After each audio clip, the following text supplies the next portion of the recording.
Good evening, everybody. I do hope I'm coming through loud and clear. I'm the old geek, and you know that by now. And I do apologise if I'm about 30 seconds late. We've been having a lively discussion about Thaco in the Discord, so which distracted me. And Thaco is a topic that I'm going to say now I know a fair bit about. Anyone ever wants to debate with me about Thaco, then you're more than welcome to, because I have done a fair bit of research on it, and I do delight in winning nerd arguments regarding Thaco. Anyway, I have two people waiting for me in my little cubby hole behind the scenes. If you just wave at me and say you're okay. Are you okay to come in, both of you? Yes, both. They're both waving. So here we go. We have... Hey, everybody. Monsieur Elfbait and Monsieur Saxius. I am free. Hello, chap. Box there. Out of the frying pan into the fire. Yeah, no, I was about to wade into that conversation and go, it's stream time. Don't forget. No, I've done a bit of research into the history of Thaco, and You're not the my mom. amount of first edition AD&D Facebook pages where I've had to go in and say, look, Thaco will work in first edition AD&D for more than 95% of combats. Therefore, it is absolutely fine. You only need to worry about those repeating 20s and what's beyond it when ACs get really, really, really low. And that won't happen very often, unless your DM is Saxius, because he's completely evil. Listen, I'm evil towards the players, not towards the system. Yeah. I can honestly say now, I had to worry about whether a fighter was capable of hitting a creature with a natural 20. Any class, it was hitting a creature on a natural 20 once in the entirety of a campaign of first through 12th level. And that was in module AC4, where there is a Will-o'-the-Wisp. And which is a creature which is AC -8. And some of the creatures some of the PCs needed to have magic weapons giving them a +2 or better bonus to hit that thing. But as long as you remember, the second 20 onwards is a natural 20. There you go. That's it. Anyway, enough about that. This is a topic tonight that this is the third of the four that Saxius came up with when I asked him to come up with some topics.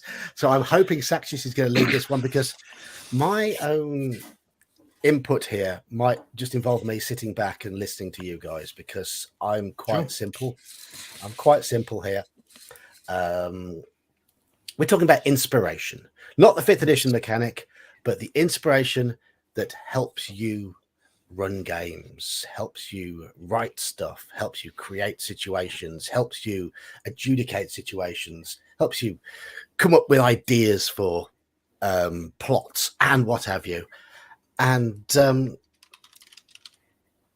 I think Saxius has been preparing, haven't you? I have, although I did not log down all the books from my man cave. I decided that I was just going to be leaving them up there for the time being. I did, however, go through them several times to make sure I had gotten them all. Yeah, I can imagine you did. And I can imagine you've got a printout in front of you with loads of book names and their ISBN numbers, everything written down. I didn't go to the ISBN numbers, no, but I did go through some of the titles. Sure. It was on there. Like I've only been asked for ISBN numbers very few times, and one of them was when my dad basically went, well, I want to get back into the Lord of the Rings, and I trust that you have the best version available. It's like, yes, I actually do. Here's the ISBN number. Here's this. Here's that. Here's all you need to know. Speaking of books, I've had this arrive oh, no, not that one. This one arrived today. Oh, nice. Cool. If you're going to get Forest of Doom, though, don't get this printing, because the artwork in these Scholastic re-releases is not the original, and it's rubbish in there. Artwork is abysmal. Get the original. Yeah. Right. So I originally threw this over to you as shameless theft, where inspiration derives, and it's quite simple. As dungeon masters, we have often the job of finding out what it is that we want to do, where it is that we want to, take the games, where it is going to be going, and more often than not, when we begin, we open up our notebooks, our spreadsheets, and our online tools to begin getting something going, and it's a blank sheet. More often than not, people are hit by writer's block. There is blank screen frights, and you simply just go, what are we going to do? Am I just going to grab a module and then go from there and then string together and just go from there? Is that what we're going to be doing? Are we going to be going? Yeah, and in my case, I often go like, I don't like modules, not in the sense that I don't like modules as a thing. It's just I have a style that goes straight into sandbox. And more often than not, inspiration is what most people turn to. And where can we get it from? And that's what we're going to be discussing tonight. Where have we gotten inspiration from? How have we looked at other mediums and medias to get inspiration that we've translated over for ourselves? And how did it work out for us? And what was our process for when it came through? Because often what is difficult is when there is fiction which does not adhere to any form of I guess that's referring to your organized approach. Yeah. Yeah, keep going anyway. Often what we come across is the fact that we are looking at fiction in another medium, and that fiction does not adhere to the same, well, ideally rigid rules that are set out to sort of guide and become the playbook for both players and DMs. So the question then becomes, how do you translate this from this fantastic movie that you might have watched, or this epic novel that you have been reading, and now into a mechanically driven game that relies upon numbers as well as the inspiration and the batshit insane ideas that comes from your players. And that's what we're here to do. And that's my introduction for tonight's little thing. Unless anyone wants to quickly jump in, Geek, Elf. Otherwise, I will just steamroll and continue on. I will say that, I certainly throughout the 80s when I was playing and in the early 90s, I was largely reliant on modules and bits from modules. I used to just mix and match and put things together. I've never been a particularly big reader, and I've never been a particularly big film watcher. But obviously, every little influence that you have affects how you react to things, how you create things, your inspirations. And it's only really since I came back into the hobby sort of 2012 onwards that I've ever really sat down and written my own stuff in a more cohesive manner. And I don't know what my inspirations were for a lot of what I've done, other than the fact that I've read an absolute crap ton of modules, probably pulled bits and pieces unknowingly from them, probably used, abused, and reused various situations that are in those modules, just with different monsters or just slightly different locations or what have you, and just tried to put my own little spin on them. But I genuinely don't know where most of what I do comes from. And yes, I do still run modules, but I twist things now, and I like to think that I tend to twist things in a direction of making them a little more grounded and a little more visceral. Mm-hmm. And that, and I guess my inspiration for making it more grounded is the fact that I am a bit of a history nerd. So I have to cite history as an inspiration in terms of proper castles, proper weapons, proper armor, proper descriptions of such things. But equally, I have, for example, I've just I'm currently running a MERP game on alternate Saturdays, I took the basis for the opening adventure from the Hobbit source, the Shire source book for MERP, but I twisted the reason for the bad guy being there a little bit and gave it a darker edge. Mm-hmm. And I'm sure that must come from my love of running Call of Cthulhu games and making them as particularly brutal as possible. I mean, I'm clearly a twisted individual when it comes to things like that, and I certainly the way it explains in the scenario in the MERP book, it is probably darker than most of the MERP scenarios, but I made it a little bit darker still. I added a little bit of undead on human and hobbit cannibalism type stuff to it, which probably isn't very Tolkien-y, but it's suited my purpose. Yeah. Anyway, I'm going to be sitting back for a lot of this, I guess. So I want to hear what you guys have got to say. So that's mostly my piece. Fair enough. I'm a bit crap at this one. No, that's fine. That's fine. You can chime in whenever you want to chime in. It doesn't even have to be, where the inspiration came from, just ideas and whatever. Yeah. Yeah. I mean, Elf, do you know where you draw some of your inspirations from? Being a child of the 80s, in the age of craptastic fantasy films, easy access to content way above my age group, and the heyday of epic heavy metal, and I'm wearing some of my inspiration right now. A friend of mine did an entire campaign based off an Iron Maiden album back when we were kids. But yeah, I mean, I had access to Heavy Metal magazine from like age 9 up. So I had plenty of influence there. I had watched every fantasy film, that came out during that time, and I had hit a lot of the historical films, that my parents and their parents had watched, old Ivanhoe and and all that fun stuff from back in the day. Excalibur hit hard when I was a kid. Mm. I think everybody's version of a paladin came right out of that movie back around where I was. Conan the Barbarian came out at that time, so that was a big one. But even weirder stuff like, Krull, which is pretty high fantasy if you think about it. It's almost science fiction, but also being a fan of history and a lot of comic books too. Comic books were a big thing.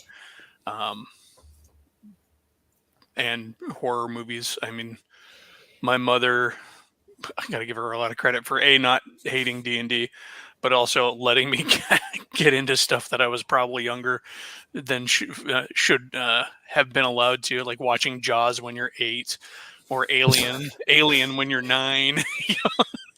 And just not. I will say that, I mean, I did actually forget, but yeah, I have actually done an AD&D campaign based on inspired by music. So I guess I should cite music as an inspiration.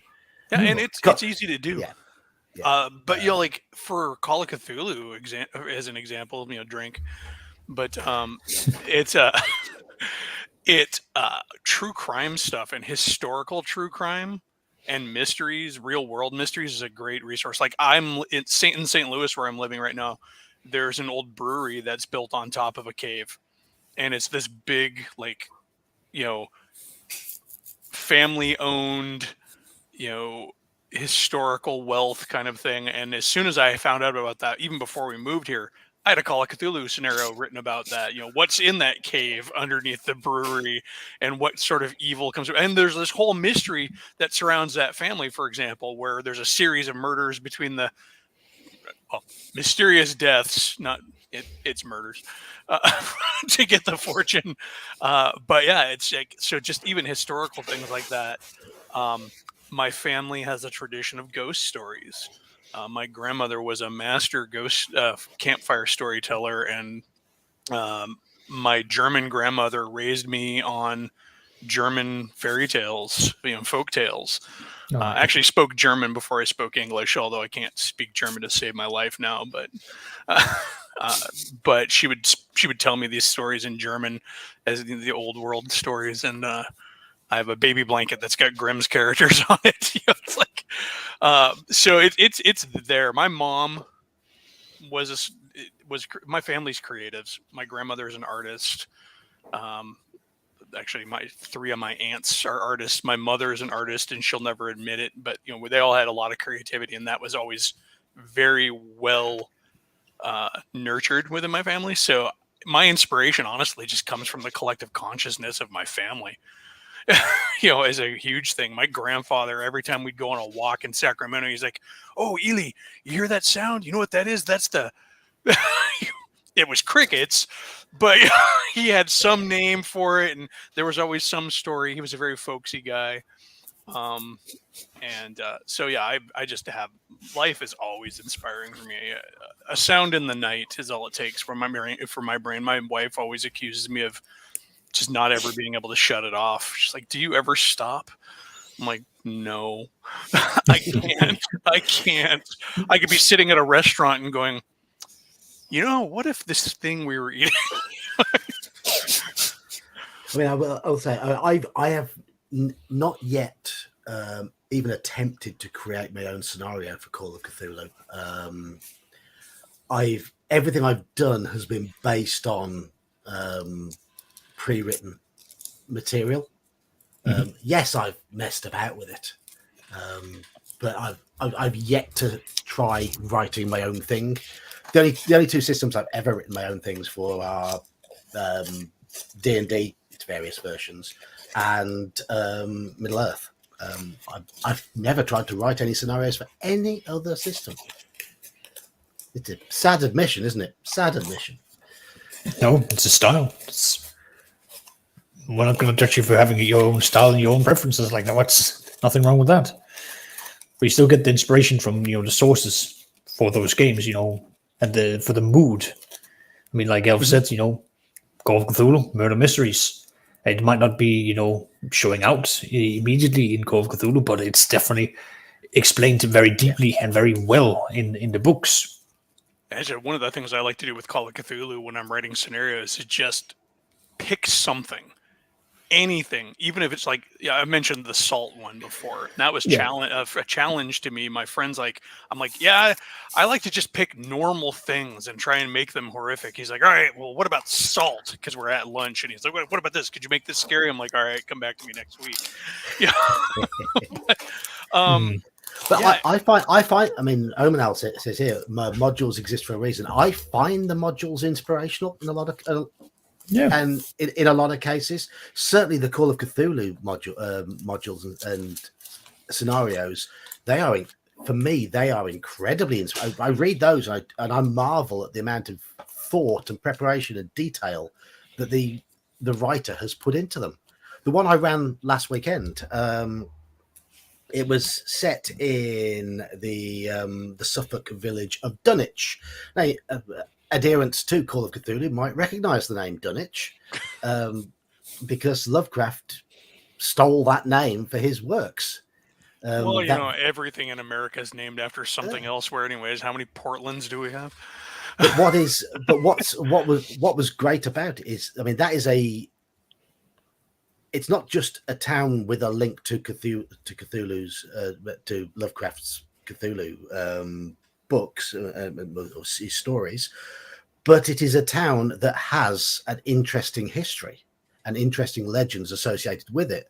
And the person who wrote the scenario tied the real history of that town and the legends into that scenario to create a scenario that worked.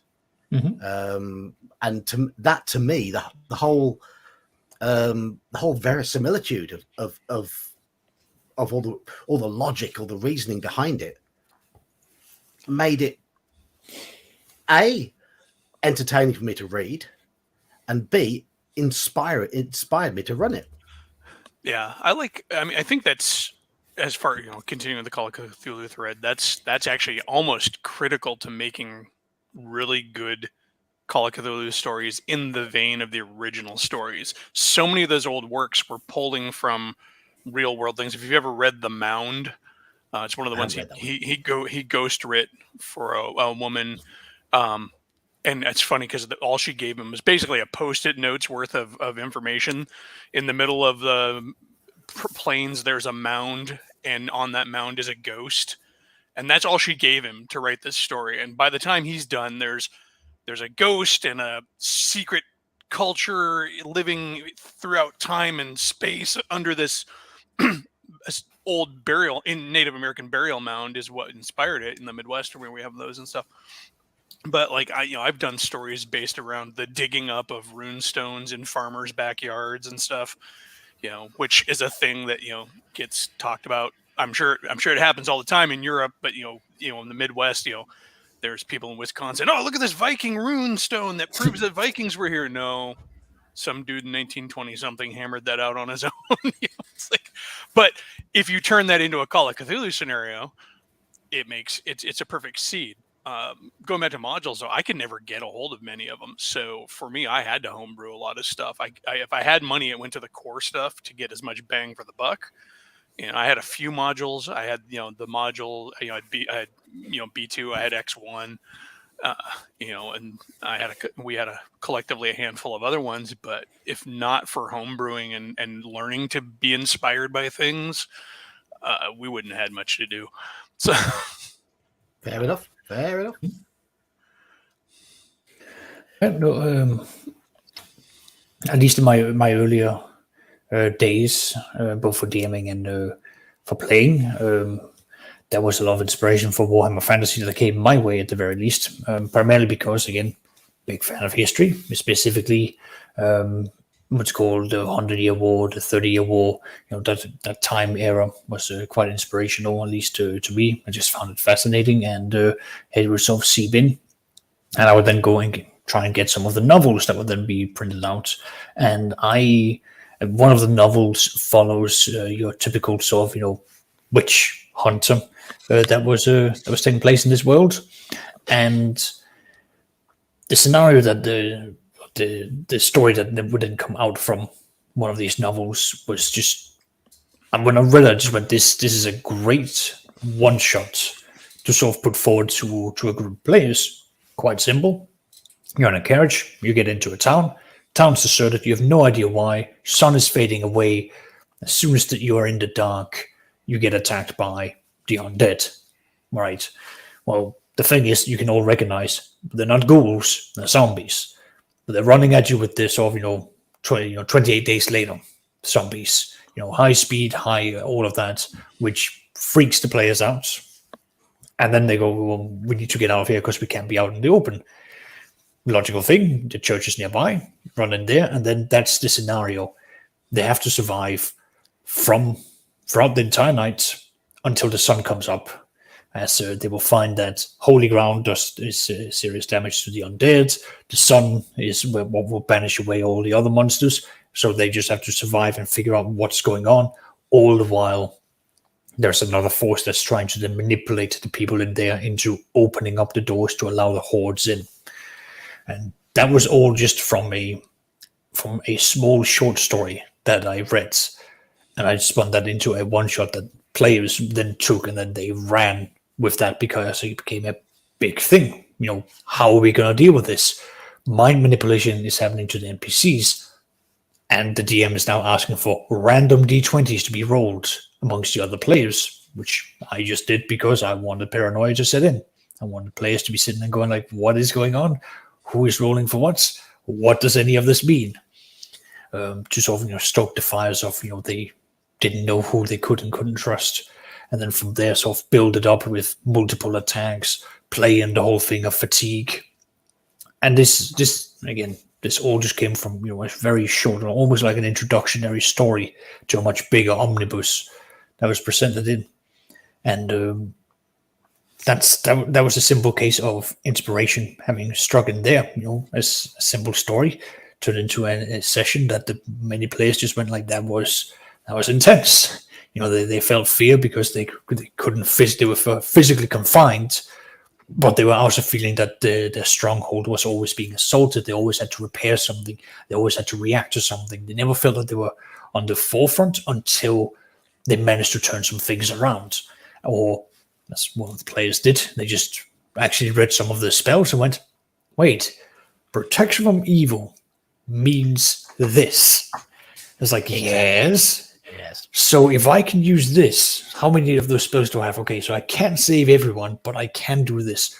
We need to now start doing something. And then they began like playing around with this. It suddenly began turning. They suddenly began looking at like, what spells do we have? How can we counter this? There's clearly magic going on. We just don't know what. And then from there it was going on. And it just turned out that there was a vampire who had specialized in necromancy, and then I've given her the ability to, during the heights of a full moon and blood rituals and the sacrifices of the innocent and the virgins, to be able to create these very intense undead. And that was all just because there was a specific blood lineage that this vampire just had an absolute hatred for, and that NPC was then amongst them, and the players went, well, what are we going to do? We're going to hand them over? Can we trust the vampire? How are we going to work this to our advantage? So that was rather than your typical sort of, combat, go from point A to point B. It was a survive this time frame, and during the different hours of the night, different things would happen up until the very intensity of the final battle, where the vampire would just go, I'm done with this, fly in and then try and fight the players. Or where, again, all they had to do was just survive a set number of turns to endure, of combat turns, to basically have the sun rise up. And at that point, the vampire would have been weakened enough, direct sunlight, very few places to be done. It was a lot more linear than my usual styles, but that's where again the inspiration came from. Yeah, the Oak Island bit. Is this a challenge? Have I now got to create a series of adventures with the Yog prefix on them all? Why not? Why not? Give me something to do. Something worthwhile to do.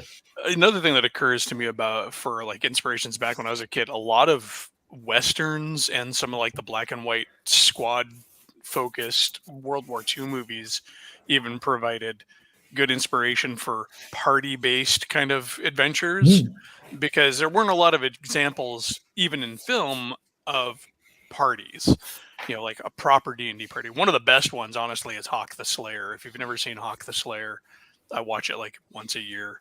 It's a horrible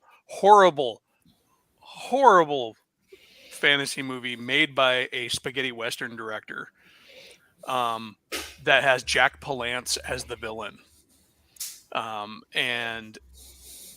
But the party is the main character goes and gathers his party of an elven archer, a human mercenary crossbow, a dwarven thief, and a giant with a warhammer. And the giant is basically a really big dude in a breastplate, but then they go to stop Jack Palance, who's wearing his really cool Darth Vader helmet. But and he's got an elf stone on his sword. There's that was like one of the few party-based movies that you could have as an example. I mean, obviously Lord of the Rings is a thing, but yeah, so like Westerns and black and white war movies were also a good one. I was just trying to make sure my wife managed to get on camera then as she was crawling behind my chair, but I think she managed to evade the camera successfully.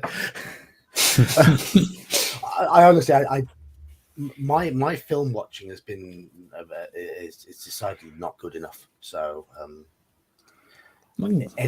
anything I might have pulled from films, it's probably happened, but it's been inadvertent. But even then, like, you can still turn around, and I mean, we've all been mentioning history. Take things like from history that I've directly taken in my current AD&D, is that I've taken one of the kingdoms and said, right, this kingdom, there's going to be a clear divide between the north and the south, And the divide is going to be so stark that I'm going to say that the northern part are heavily inspired by English heritage. The southern bit is going to be strongly influenced by French, personalities and like stereotypes and how things were run, in the French kingdoms at the time, to create that sort of massive divide that is within the kingdom, at least in terms of social and just general background. And the players, even though they haven't really traveled outside of a specific region, they are fully aware that if they go down south, there are certain attitudes that won't be tolerated, and they are actually quite aware that there is a lot of animosity, to the point of where even the dukes, although they are forced to be in the court of the king, they refuse to be in the same corner. There is such deep-seated historical trials and divisions between them that for any king and their lineage, they always have to fight to keep their court in order, and that to me at least helps bring out a sort of a world there is more to the world than this, which as we can see it in present day. It's anyway you want to go. It's falling back on the logic that we've learnt from history, the things we've learnt, and it gives you a good grounding as to how people who ostensibly might be of a similar viewpoint can fall out with each other over the most stupid of things and go to all-out war. Exactly. I don't even have to go that far. I just have to go, whenever I go back to Denmark, I just have to go down to the beach, look straight across the waters, and there I see it. The land that once was the land that belonged to me, Skåne, a former province of Denmark, now belonging to the heathen Swedes. Hundreds of years of wars have been fought over a part of clay that actually belongs to us. Their provisional flag is still yours truly in the same form. Yeah. I live in Britain and we've still got Scotland and Wales, but we didn't have France for very long. You almost had France only you for a period of time, but but this is where then you get into it. You can take the various form of inspirations of what are we doing in this D&D world. You can take the typical one of like, here's an area which is inspired by the Roman Empire, in terms of the structure or the formalities, how it's how the society works. One of my the big, I don't want to call it a big bad empire, because yes, they are evil in a certain sense, but they are always the sort of like, there are also the players' allies indirectly. I have basically been heavily inspired by some of the Indian background and some of the Middle Eastern histories, where there's very clear sort of class divisions between these are the ruling groups, here are the merchant classes, here are the workers, and this is the slave caste, and so on. And then at each and every single stage, they've basically gone, we need to differentiate between these groups so much that they will have an entirely different naming system just for that class, to make sure that everyone knows exactly where they fall in.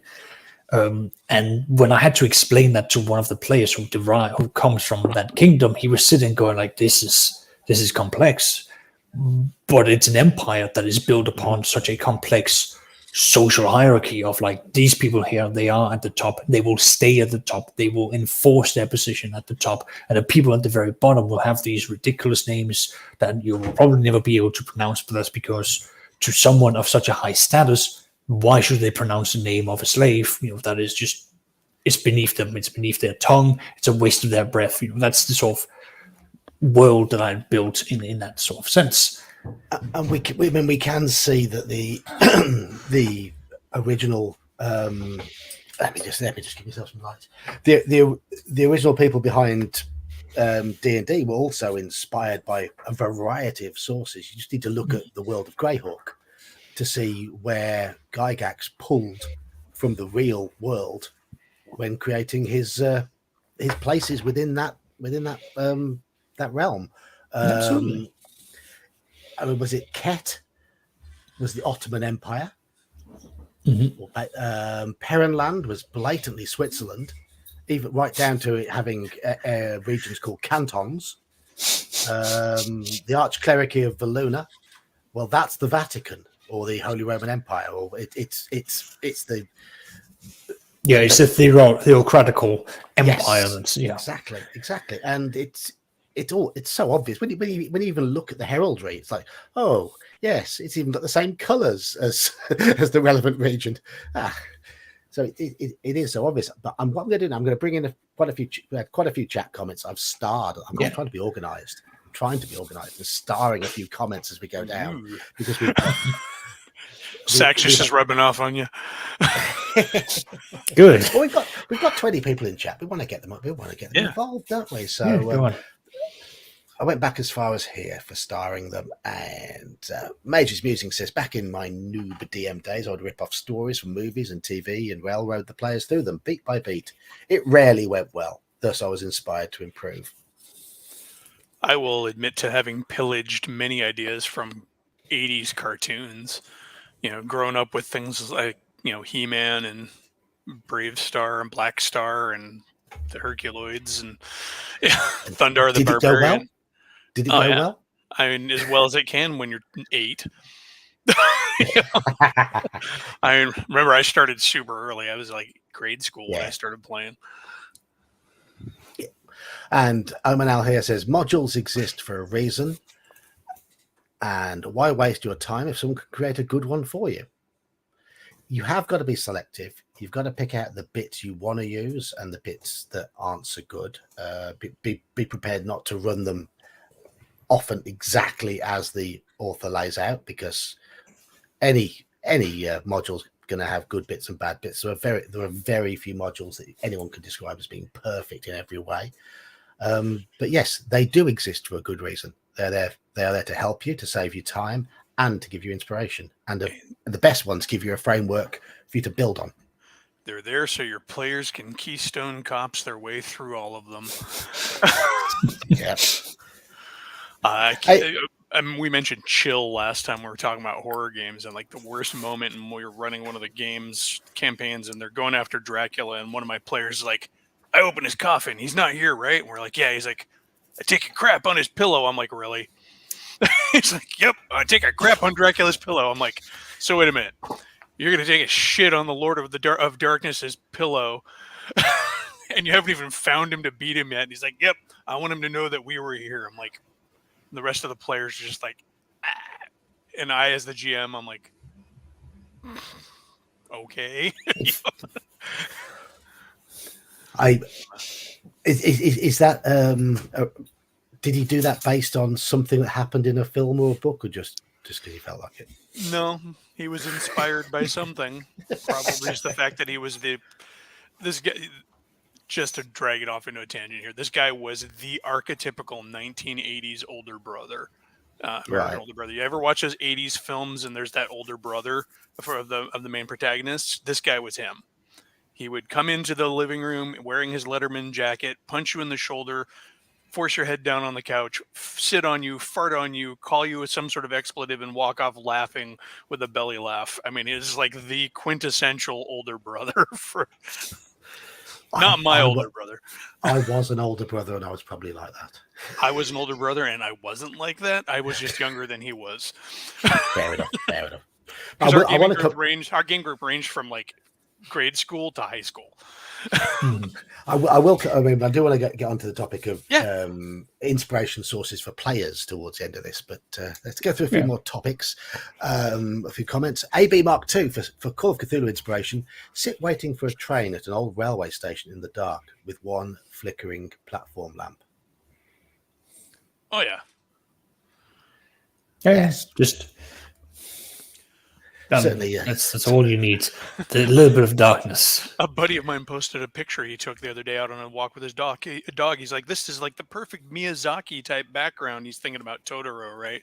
I'm like, looks like the setup for a Trevor Henderson photo edit myself. To me, I don't know if you're familiar with Trevor Henderson. Talk about inspiration for horror stuff. He takes like real world photos and then edits creepiness into them, and it's just great characters and stuff. But yeah, I was like looking at this, like all I see is a setup for horror. I got a dark street, a couple of street lamps, and a tree line just beyond.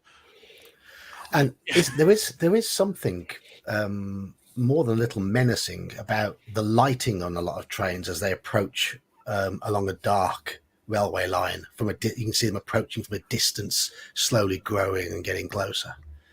Yeah, it's that like almost like a train is kind of like a real world monster. It's loud. It's got a horrible, like lighted gaze. It slithers its way through, and I mean, it's like it's a dragon. It is or in an many eldritch ways. horror. And Yeah. the noise builds as it gets closer. Yeah. Oh, definitely. But taking it back to, well, I mean, that is quite inspirational, especially if you're again running, anything modern or even, semi-modernist historical, because again, these are, mechanical beasts in their own rights. And I know that I watched there was a TV show when I was a kid about like urban myths that they sort of made into, spooky short movies, and one of them was based in one of the big cities where it was said that there was supposed to be a ghost train that would show up. When you were desperate for a train because you really needed to get somewhere, you would get onto it. But if you sat down, if you put a hold on something, you would be taken away. And when you stepped off, that was not you stepping off, because there was nothing underneath the skin except for utter evil and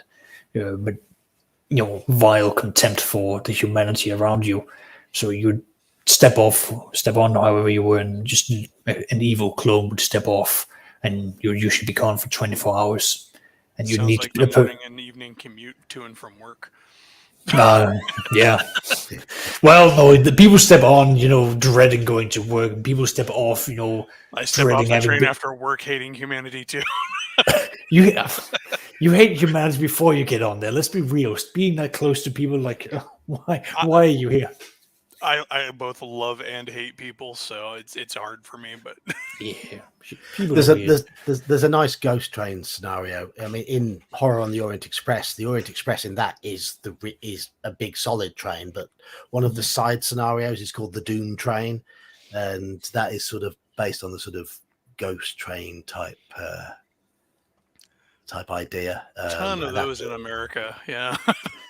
Anyways, let's go on to some other comments. Other comments. Why a question for you, Saxius? Yes, I did go to back to Halakar. Basically, I have gone through the reading list at the back of the first edition DMG. Great list. I have gotten my hands on some of them. The thing that I found is that when I actually began going through that list, because I only found that when I was around 25, I didn't really go into the back of the Appendix N, because I didn't really understand what people meant when they said Appendix N. So I have a very long reading list, and I had different preferences when I was reading as a teenager and as a kid.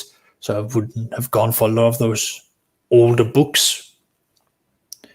But I've got a lot of reading to do, which Appendix X is definitely to be blamed on. I have a lot of listening to do because I've said before, I'm trying to catch up through audiobooks. I couldn't imagine when in my teens reading, for example, Lovecraft. That wouldn't have appealed. But I didn't read that till I was a grown up too. But I now listen to it in the form of audiobooks, and it's great. It's good stuff. I listened to Conan. Purely because when I was looking at how much Robert E. Howard has written, I just went, wow, that's a lot. So I just found YouTube, Robert E. Howard and Conan, and just go, and I was just listen to about an hour and a half, and when there's another 3 volumes of 3-hour-long stories. Why do those guys have to die so early? Like Howard and Lovecraft. I mean, they were so prolific, and imagine all the other stuff that would have come out. Do you want to know why? Drugs. Well, I know why, but it's just like but rhetorically speaking, it's just like I know. I don't know. Like I can't. Like Lovecraft. Just the more I learn about his life, the more the man just needs a hug. Like he was. I can't. There's so many people in history who would have been really, really helped by just modern psychiatric care and medication. It's like Yeah, that's yeah. we, Well, so many of the famous authors turned to their own form of medication, didn't they? Which won't have helped. yeah. What do you mean? like- Cocaine's hell of a drug. But anyways, not to derail too much, but So next one I've got back to Major's musings from a game perspective. Much of my inspiration to come up with my own material comes from how my players interact with the scenario I've laid out. Yes, that's Good deal. Good. Certainly when I've run my own stuff, almost all of it comes from what my players have mentioned during gaming sessions, and I pay attention to them when they're role playing and just have little ideas that develop from that mushroom from things they say. Yeah, I mean, there's been times where I've had to turn around and go like, I like the idea, but I cannot do that. That is a level of things that I think would be, well, one would be too nicely and deliciously evil to do, but I had already planned what to do with certain things. Like there's an evil ranger in the region that the players are in. They have not met her as of yet, but the entire group is convinced that it's a Medusa, because this ranger is running around inside the forest that is specifically known as the Save or Die forest, where the basilisks roam around, and they're convinced it's a. Sorry. My irrational nerd anger is kicking in at the moment, because the first thing that comes in came into mind. What there was rangers can't be evil. What do you mean? What do you mean they can't be evil? Have you ever heard about a fallen ranger? In AD&D, rangers had to be good. Yeah, as a PC, as a player, and I am. But I stuck with that. I stuck with the rules that rangers could not be evil, because fine. Fighter, rogue. I'll fight you for it. Like forest-going fighter with a bow and a cloak, and a pet like, wolf. I can keep going. Like I can move the goalpost. It doesn't matter. Yeah, I'm still within the system, so shut up. My point is that, like I said, it's irrational. It's my irrational nerd rage. It's a very woodsy assassin. Okay, are you happy? Hey, it's just a lumberjack, and they're okay. Hell, woodsy, spread the word. Now, okay, so, but yeah, no, that's go on. Going beyond slang, a lot of old pulp writers wrote stories based on the cover artwork, and Tom Moldvay wrote some really good modules based on those pulp stories, because he was the master of taking those sort of pulpy stories and fiction from that certain genre and that certain era, and turning them into great adventures. X1, B4, X2, Castellamber's based on stories from that era. Yeah, and Tom Moldvay wrote all of those. I found that a lot of cool inspirations for fantasy books were aimed at audiences younger than I was when I got into reading fantasy. I didn't read a lot just because I've got some issues with dyslexia and stuff like that, so it was really tricky as a kid. But I keep going back as an adult and finding these books that I started and never finished as a kid, because actually I have one of them sitting next to me right here. It's The Wolf King. This is a cool one. It is by Anne Turnbull, and it's cool because it's pseudo-historical fantasy set in the Bronze Age at the turn to the Iron Age. The Wolf King is literally just this rogue living in the countryside who leads around a pack of wolves and terrorizes the early Iron Age settlements. And the main characters are this kid from one of the villages and the daughter of a smith who is treated like basically a wizard, because he knows how to work the metal and breathe the wisdom and the secrets into the metal and stuff. And they go off on this quest to deal with the Wolf King. But I have this because I've got it for my kid, but I first picked it up in my 6th grade reading unit when I was a kid. Never got to finish it because the book had to stay in the classroom, and but Yeah. it's like there's a lot of stuff for junior fiction that is honestly hits way above its pay grade, and can really be enjoyed by an adult, even if you can get past the fact that it's a kid book.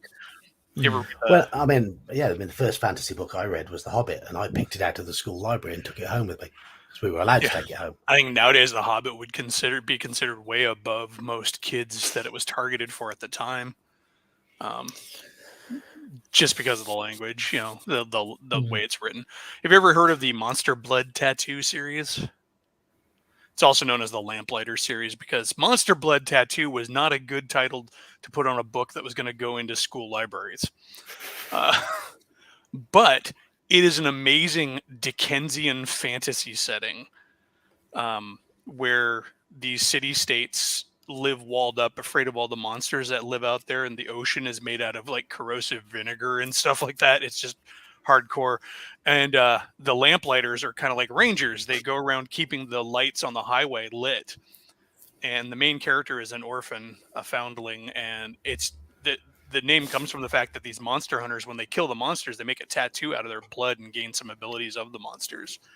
But all the magic in there is just this insane, like alchemical magic, as opposed to like wizard casty magic. Like you go into the cities and there's these huge vats of chemicals that they they drop like whole racks of leather dusters into that, and they come out like proof against bullets and stuff like that. And this one witch hunter character's got this breather on his face that actually sends membranes up into his nostrils to give him super senses and stuff. It's just, their ships are actually paddled by living organs that work artificial muscles and stuff. It's just a nuts world written for kids. That sounds pretty horrific. It doesn't sound like a kids fantasy at all, but it's an amazing set of book. And the guy, the cool thing is it's nicely illustrated too, because the guy originally did it as a series of sketches in his sketchbook. And so all of his tricorned, top-hatted, trench coat, waistcoat wearing, musket carrying fantastic heroes are just fully rendered in detail. It's a good series if you can find it, but try and find the Monster Blood Tattoo version because the covers are better, kind of like your like the fighting fantasy books. Yeah, go for the originals. Yeah, that's a good one. Praxis says here, I base Thieves Guilds after various BBC police procedurals and Assassin's Guild after high school dramas or church and political TV movies. I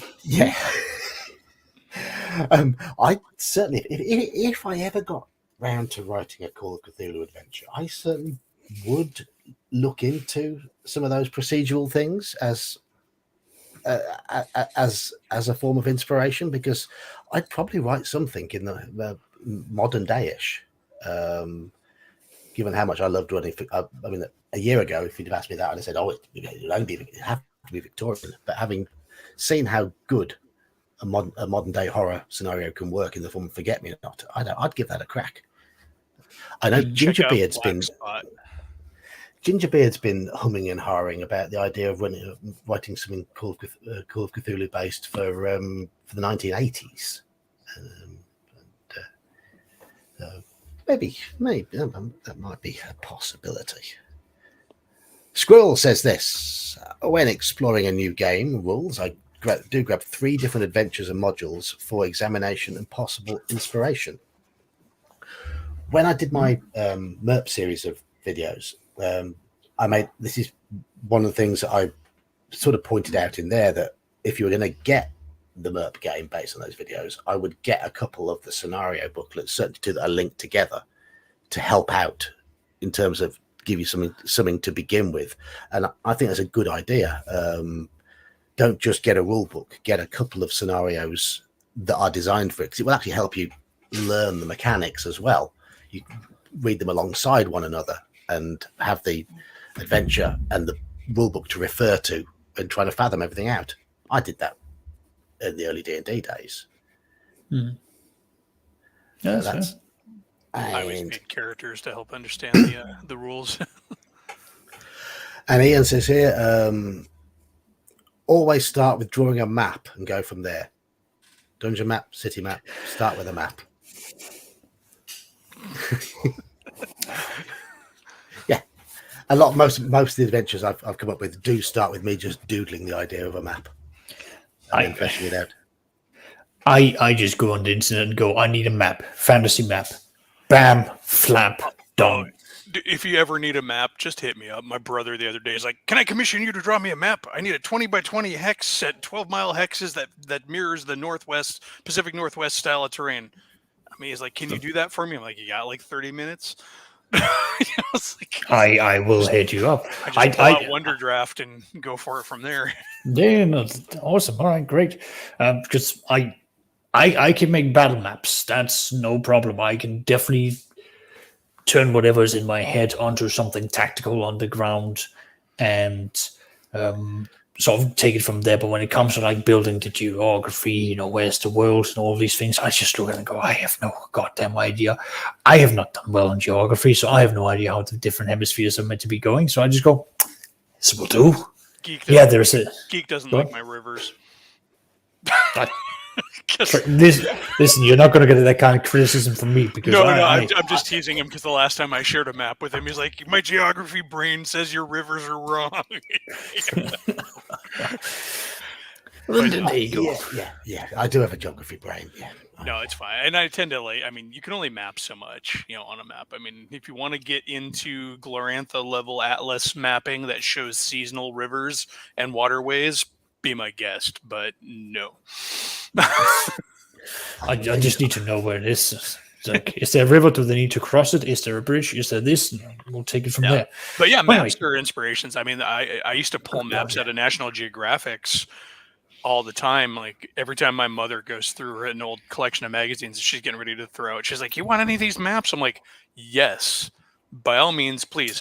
You're going to give me a map of the Acropolis? Okay, cool. You're going to give me a map of, Mycenaean Greek? Cool. Greece? Cool. Give me all that stuff. I'll take it all because I'll flip it 90 degrees and it'll become a fantasy world, or I'll just, especially the smaller detail maps. Like here's the city that they dug up at where they think Troy is, Yeah.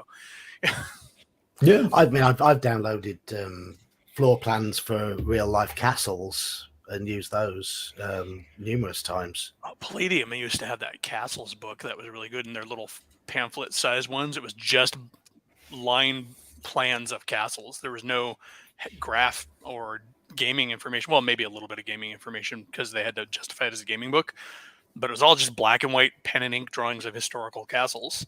It was a great book. That'd be awesome. Yeah, that would be awesome. No.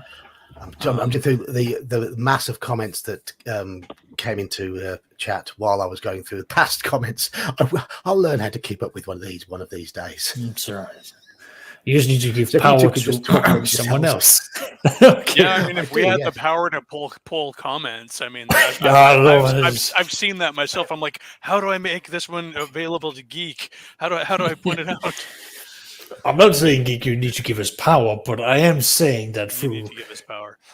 You listen. I'm lawful evil. You can trust me. I don't even know how to. You probably would have to pay for it. You pay extra or something, knowing how stuff is. God, this sun is horrible. No matter how I try to block it, I'm like getting washed out here. It's just you're just ascending into your level 20 state. I've got your options up here, Elfbait, and the options are remove from stream, solo layout, to mute and edit mic setting. Any of those? All right, we'll move on, Geek, because I'll look into it and I'll give you a step-by-step guide at some point over Discord. You're just. Wait, what? I'm fading into another universe here. Yeah, that's what it is, right? I'm planar shifting. Here we go. And this is with my window blocked.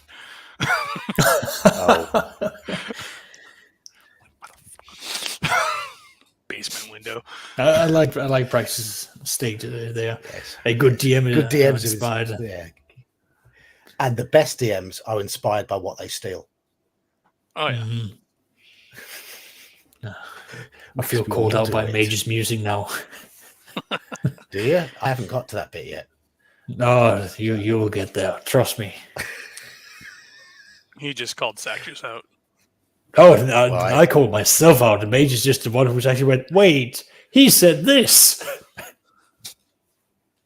Right. No, as for other inspirations, things that I have gotten quite inspired by is my work. Again, I work in shipping and industry, that sort of thing. So I have to sort of keep up with a lot of the modern day and what happens and what impact it can have. And the effect that I see when trade is held up is just wow. And that's something that I like to sort of emphasize, especially in my games. Turn around and say, like, okay, you're now in a city and the city is having a blockade and it's a port city. It's quite important that, things are going through. That will have a massive impact. And I am not afraid of turning around and saying, right, well, I'll apply a little bit of basic economics here. Supply and demand. There is a massive drop in the supply of these goods. Demand is, well, at least the same, if not increasing because of panic. The prices are going to go up. Equally so, the players, when they usually go out, they murder a whole bunch of goblins. They come back and they have decided in their infinite wisdom and ignoring of the encumbrance rules that they shall just take every single spear, every piece of equipment, anything that is not nailed or glued to the ground or to a goblin will be brought back, and they will rinse and wash it to sell it. Well, I will first and foremost not give them, the full price for that, but I will also, on the other hand, start having the effect of like, well, you're just demeaning the work of iron and the goods that are being provided here, so you're going to get a reputation for that, and then that's going to start spreading. And again, just using my work as an example, I know that in certain industries, especially when you look at trade, even though trade is a worldwide thing, I found that it becomes quite, a lot of circles. Information will travel quickly and spread in those circles, and therefore, it's it can get a bit scary about, something you might have done here will then travel on. But I then use that experience that I have to reflect into the games of, well, you've done this in this city, and this has offended them, the merchants. Well, the merchants are going to be traveling around, not necessarily in your direct direction, but you will potentially end up in an area where the merchants have been, and you already have a predetermined reputation you now have to fight to overcome. I'll be right back, guys. Just a moment. All right. Sounds good. Carry on without me. Well, we'll do. No worries. Okay. Right. All right. Well, either I can just blabber on and what I do while you keep on reading. I have caught up with chat and I have starred 2 more comments. Lovely. Yes. This is a series of books I did read in my teens. The Fafhrd and Grey Mouser series. Have you read any of those yet? I have not read them, but I have come across them when I read the Fable comic book series, and they were mentioned there, and I just went, these are really interesting characters, because you've got the big brute of a man and the other, swashbuckling, fancy person. So I really do want to sit down and actually read what they're about, because they seem to be very interesting. They are, they're not your typical heroes by any stretch of the imagination. They're quite morally grey at times. They're mercenaries, aren't they? Yeah. And I have to, I'll probably admit, they probably did inspire me, certainly as a player, in not wanting to always be the out-and-out hero. I got a little bit bored with being the out-and-out hero, and I thoroughly enjoyed the Fafhrd and Grey Mouser books. I must have been about 14 when I read them. I'll have to go back and listen to them at some point. But I do remember enjoying them. I don't remember much about them at all, other than the 2 characters themselves. I know, I like that.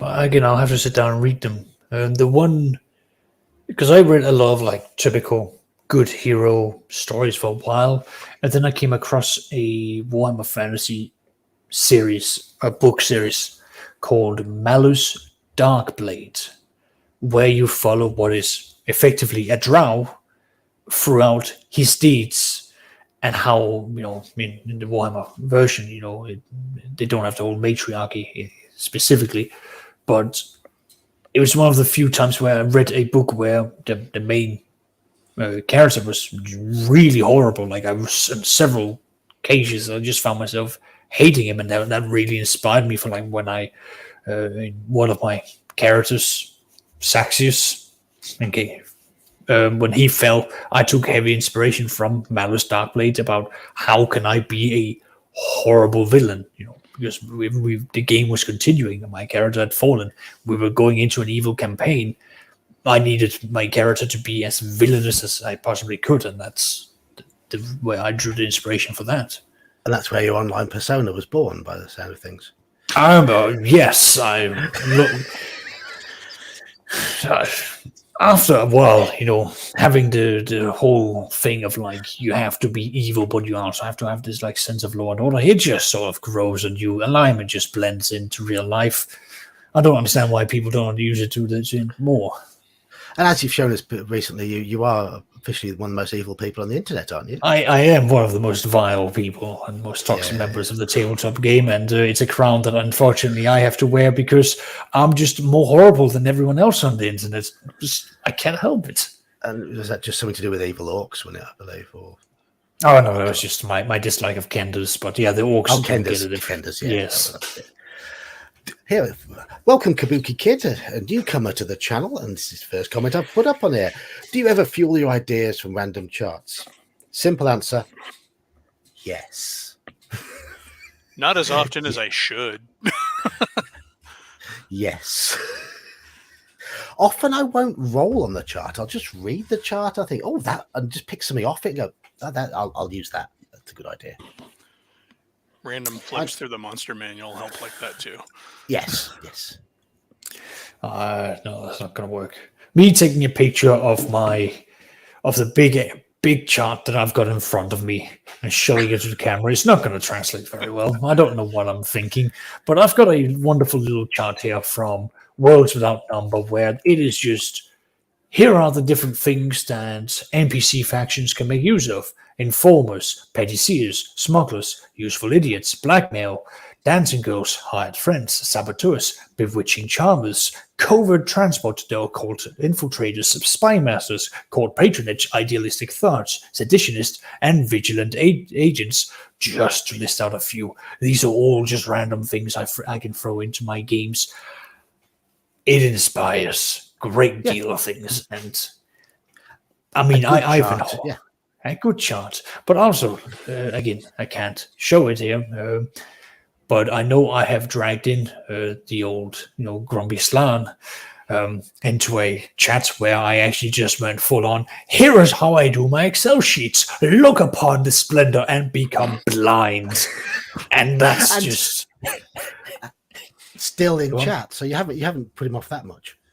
No, and that's only for the better because he's been fully shown how it is meant to be done, and I hope that, at least from the talk that I had with them, that they were quite inspired to go on to do their own thing, so which was great because it was just a system to help DMs sort of go, here's a natural world, I'll just roll some random dice, here's the random missions that each faction will run around and do, and oh boy, now this thing is happening. That's a trade war that's erupting out. That's infiltration that's going on. An overthrowing of the government is taking place over there, and the players are going to be caught up in it all.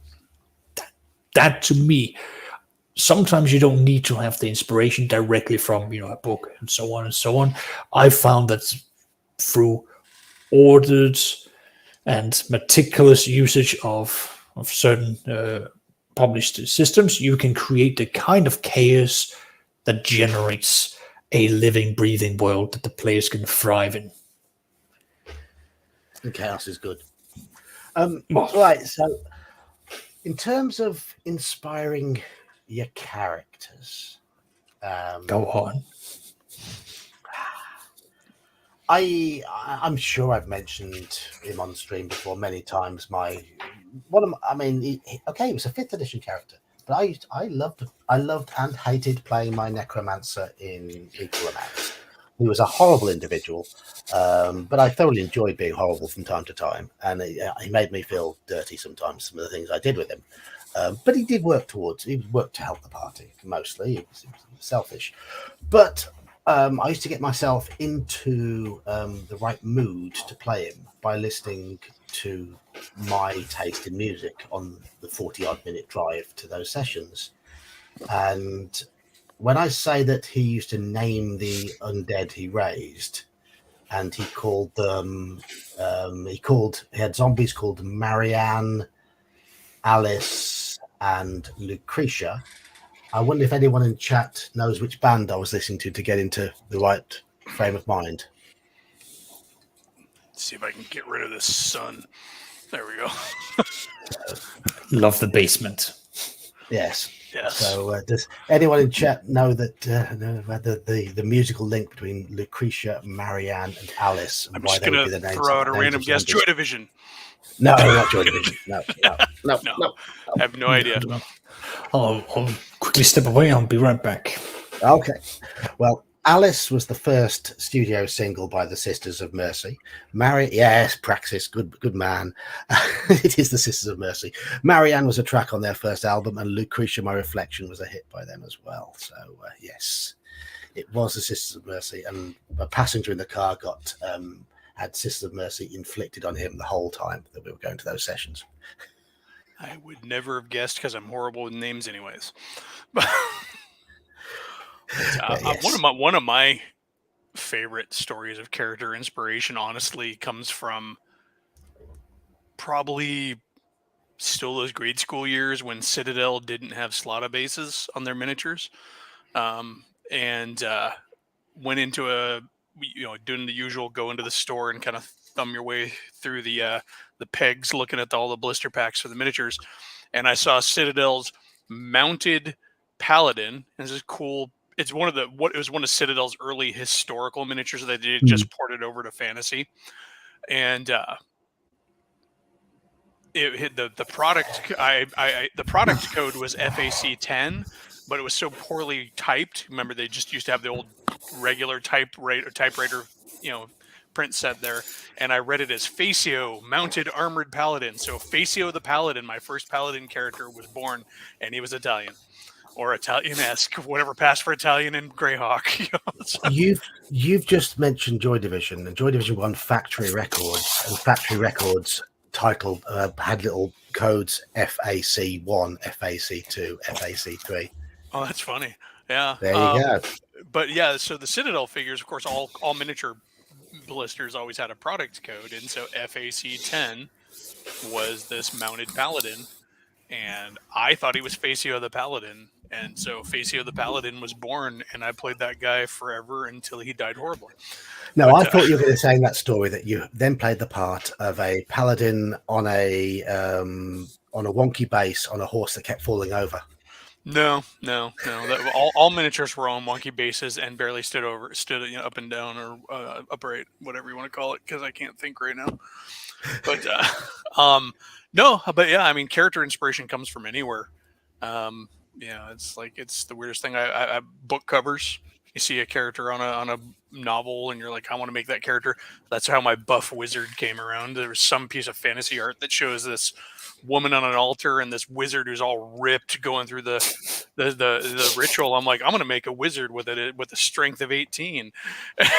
And so I had this wizard with a strength of 18. It's like I will do more damage in fisticuffs than I do with my dagger.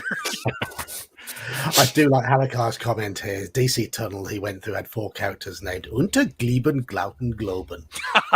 That's awesome. Nice. And I wonder if all of them sound charged like all the combat dwarves. shouting, "Give it to me, baby." Ow, ow, ow, ow. No, I'm hoping he's thinking of the original Def Leppard origin of that, but The Offspring version, the Offspring song, comes to mind for me there. yeah. But they actually all sound like 4 dwarven brothers in the spirit of Tolkien. They do. I think those are magnificent names. They're wonderful. Or hobbits. We're still on about the characters and the inspiration Character you get for the inspiration. characters. Yeah. So I had someone actually draw one of mine that I got through, where the whole idea simply was a gnome of the specifically a tinker gnome who had found out that he was gifted with magic, went in for the school of illusions, but the whole wanderlust, the lower wisdom of like, I am just star-eyed to everything out there. The childlike wonder was something I really wanted to capture. Hence, as you can probably see, he's still running around with a teddy bear. Say the art there looks like a very Rankin and Bass almost. Yeah, Like the old Hobbit animated series. exactly. So very childlike in the style. Very much looking in that sense, because that was the whole point of the character. Yes, he could do magic, but it was illusionary. He didn't really want to harm anyone. Yes, he was a tinker. No, he was brilliant in a very critical and mathematical form of sense, but it didn't have that form of interest to him. He wanted to see the world, and he needed to get out. He had that the wanderlust of getting out there, and that was just something I found that a lot of at the time. I was playing with people who wanted very serious characters. It was like, well, there is the chart where you have to roll to see how old you are. Well, I want to deliberately have a character that is as young as we can make them, without it being too weird, and then to show that it's the people who've got this sense of adventure who wants to go out and do it, not always the older grizzled people who are going out to make a name for themselves. One of my biggest current inspirations is just I'm determined to never make a character with a tragic backstory again.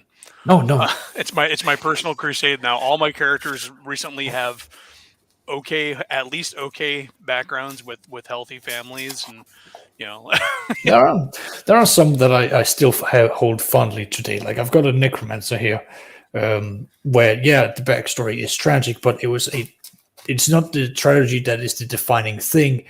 The tragedy helped motivate him to generate a motivation for his wider life, where he basically went, well, disease is a major thing that we can actually combat via hygiene, medicine, and these things. So my character, basically that character then took that event that formed him, because he knew he was educated, he could do things, but because of certain duties, he just couldn't dedicate the amount of time needed.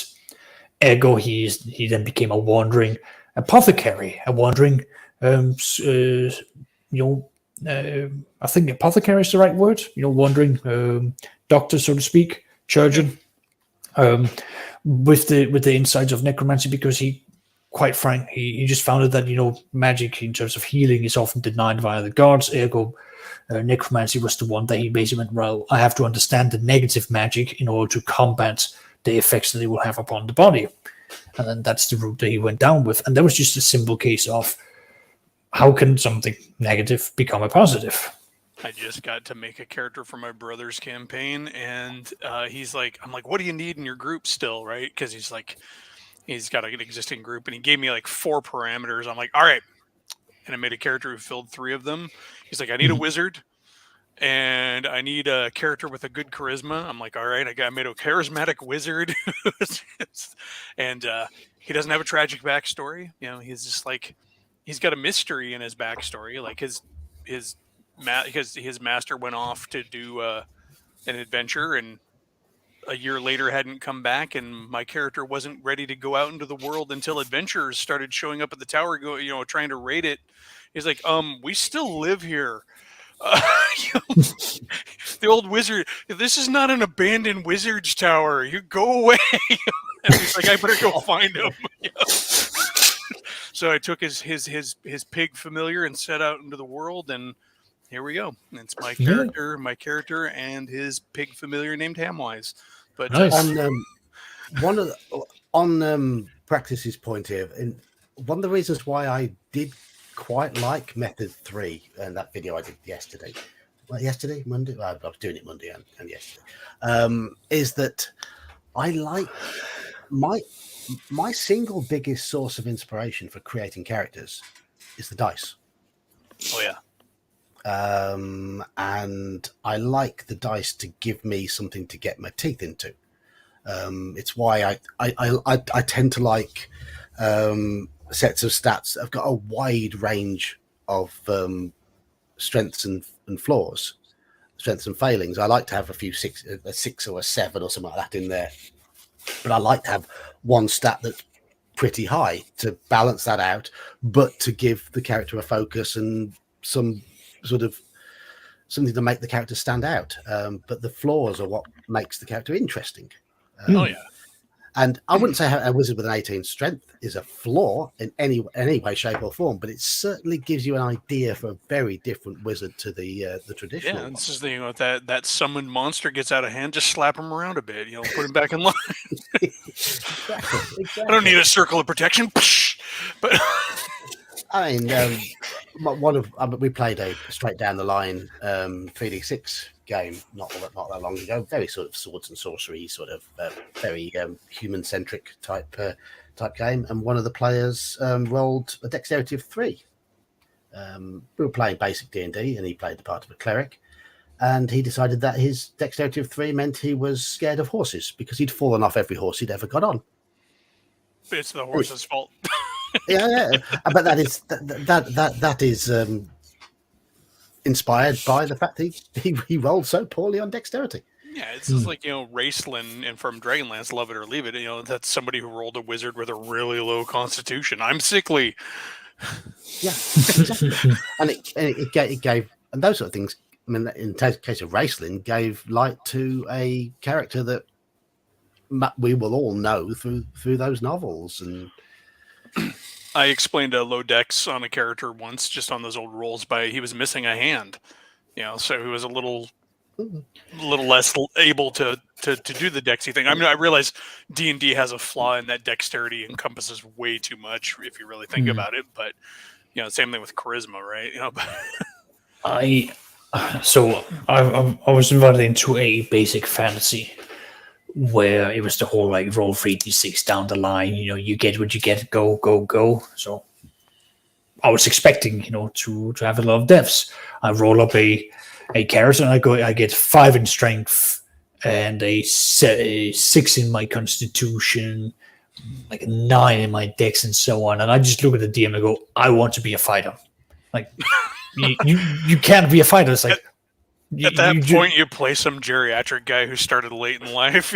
It's like, well, I just look at me like you can't be a fighter. You don't even have 9 in that. Like my stats were so below average. You were looking at my best ones being like an 11, and I just look at him. No, I am playing a fighter, and he is someone who has got active leprosy, and it is full-fledged, ripping through his body. He is sickly, he is weak, he is barely capable, but the only thing he's got going for him is his mind. He's got a decent intelligence, and that's because he is a rejected nobleman. He's still got all the education. It's just his body has just been consumed by diseases the majority of his life, so he's just been written off, and he's gone off to do his own thing.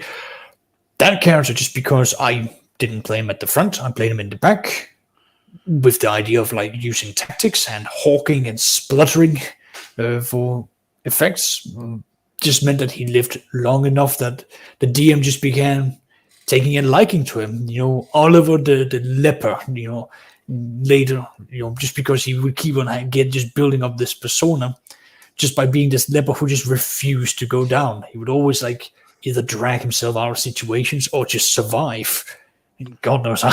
Yeah, I had a similar experience with a character rolled close to that, and I just kind of took a cue from, I think it's Unforgiven, the old Clint Eastwood movie, where I had a guy who used to be badass, retired, became a farmer, got old, and then had to go adventuring again. It's like, I've got a current. So go on. No, I'm done. Okay. Now I've got an NPC I've injected into my Pathfinder game is on hold, but they have an NPC who just went, I used to be a warrior, I've gone retired, I'm a farmer now, my daughter's going to get married, I want to put down a respectable dowry for her and her husband to have land that they will own and they won't be serfs to anyone. I would like to come with you as a group and go adventuring. And because of that backstory being apparently so wholesome of my otherwise morally questionable group, but they just looked at him and just went, "This is our saint. This is the good boy." Like they were just, of everything. This character just had to live. Gregory had to live no matter what. They didn't care how much gold they had to burn through to get him back from the dead. He was getting back from the dead, and he was going to walk his daughter down that aisle. And that was just without a question. They would summon demons. They would do blood rituals. They would do everything evil underneath the sun because Gregory had to get the money for the wedding. Yeah, I remember our campaign. It started out basically we were looking for bandits, so I just decided that they had raided my farm and killed my dog and taken my grain, and so we had to go out and get him. That's why I was adventuring. Darthik says he once made an artificer based on Marconi, the creator of the radio, using machines to cast his spells.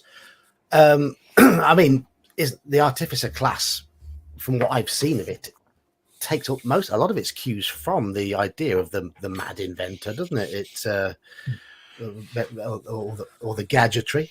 And what's the I've certainly seen another game I played recently where you use objects to cast your spells. God, my whole mind is playing up. It's Deadlands, Savage Worlds Deadlands, where you've got a caster in that, a caster class in that who uses cards to cast spells, which is something I found interesting. I like those little twists, even though I've never allowed an artificer in any of my games because it doesn't fit the time period as far as I'm concerned. And artificers are out of Eberron and very much don't fit with the typical fantasy land. I had one in one of my campaigns. I'm like, so we've got a grizzled old fighter, a dwarven thief, a cleric, and Tony Stark. Yep. Yeah. That's my Pathfinder campaign where we had an artificer, and it was just, he would just literally run in and it was like, he's got a trench coat that is more pockets than trench coat, with just scrolls and wands and all these things as he would run in there. And it was just, the guy in our campaign was always just changing his gizmos around. And I'm like, it's like, oh, okay, we're going to go do this. So I'm going to do this. I'm like, everybody else is kind of stuck until they can buy new equipment. He's just like, nope, I'll just Inspector Gadget my way through. And have we just used three completely different pronunciations of the word artificer? Artificer.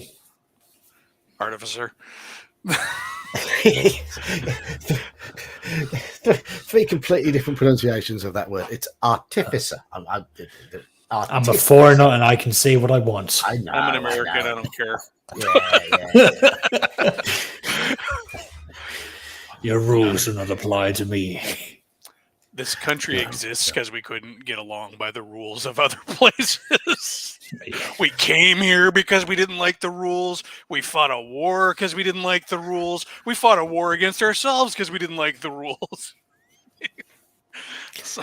Yeah. I like the question from Kabuki Kid about comeliness. I like comeliness as a stat. It's just difficult to integrate it into actual games, in my opinion. As long as it remains there for flavor only, I'm fine with it. Yeah, I always found that it always seemed like it existed just because somebody got. Here's my origin story. Somebody just got sick and tired of having to go, no, your high charisma does not mean you're pretty. Yeah. No, I mean that's why it was put in there. I mean, it's the same why. But I mean, it's just one of those things that exists because somebody's just fed up. but which was exactly why it was put in there. It was literally in the Dragon magazine. Here it is. You've now got the whole "Are they hot?" stats. Just roll shut up and exactly L7 +5. Yeah, exactly. But like again, I like it because I've had I still to this day with players that I've had for 7 years going like I've got charisma. This I'm like that's not how it works. That is not how it works. It'll be easy if I just give you this stat and you can shut up about it. Yeah, I know if there's some good conversation on like using it to give you like advantage on a charisma check. You know, like if you're pretty and you're trying to persuade somebody, cool. It's more than likely going to work because people are shallow. It's like, Yeah. if you're a troll and you're trying to say, "Can I have some food for free, please?" People are going to be, "No, you scare me and you're gross." But because people are shallow. Oh yeah, as Kabuki Kid said, we tried it for a couple of months, cast it aside. In D&D, I'd let people describe their characters however they want. It's their character. Yeah, we kicked it around for a while too. Like, you know, when it came out, it was new and it was nifty, and we were young enough to we're like, cool, now I can look hot and be not. The one thing I did like is that you could have a character that looked good, but was just an absolute social troll. Like, my charisma sucks. You're like that pretty guy who comes up and says, "Hi, I like soup." and and like everybody's like, "What?" There was one of my friends at university. We used to refer to him as 2 Pint Pete. For the reason that after 2 pints he was a grinning buffoon. He couldn't handle his beer, but he was 6'2", blonde, and had a Scandinavian mother, and girls used to like him until he opened his mouth. That was our German exchange student my senior year. His name was Bernhardt, and he was the neatest guy until he started talking, and it's like. I'm like, okay, dude. I mean, it wasn't his accent because his English was perfect, but it just his personality was that of a goat. But I mean, Pete was one of the lads. He could be highly entertaining, but he had absolutely no idea when it came to sort of chatter lines. Off topic, I know, but one of his best moments and one of his cruelest moments. We were stood in the student bar chatting away, and this girl came over and sort of hovered by him, and it was obvious that she was interested, and he completely blanked her, and we were like, "Whoa!" And he held this sort of blanking pose for a good 10-15 minutes while she was sort of trying to get his attention, and then all of a sudden he turns around and went, "Who do you think I am? Dr. Doolittle?" And it was just like, ouch. That's how much tact he had. I was just clueless. So I went through my yearbooks years later. I'm like, girls liked me. It's like, I guess it's too late to call him now. No. But no. I had other priorities. D&D. Like flat out. It was D&D night. I was out to do that. Excuses. I was just clueless. Like I was just anyway. Enough of our personal lives. But that's a great inspiration for a character. See him swinging it back around here. You know? Oh please! I throw myself into these games all the time. Speaking of suave individuals and smooth chatter blinds, welcome, Gingerbeard. It's not the person you're expecting. Everyone was really ready for DK then. So. Oh, I haven't seen it for a while. It's Gingerbeard, the beard rival. But, I try not to go on. Yeah, try not to go on the same stream as Saxius because it's easy to confuse us. Yeah, no, I keep it nice and trimmed though, so you can grow it out and become more. You both have red headset cords. That's what it is. So, Gingerbeard, you've joined a stream about inspiration, and we've battered and bludgeoned our way through our own sources of inspiration, sort of. Well, Saxius and Elfbait have, and I've just sort of muttered away and bimbled in the corner. What do you use as inspiration, whether playing or running games? I suppose the main thing for me is, like, I presume a lot of us, we're trying to recapture that, like, platonic D&D that we imagined, or platonic RPG when we first picked up the rulebook when we were younger. So whenever I'm doing stuff, there's always a lot of things in my mind about shitty kid shows I'd watch in that era, things like that.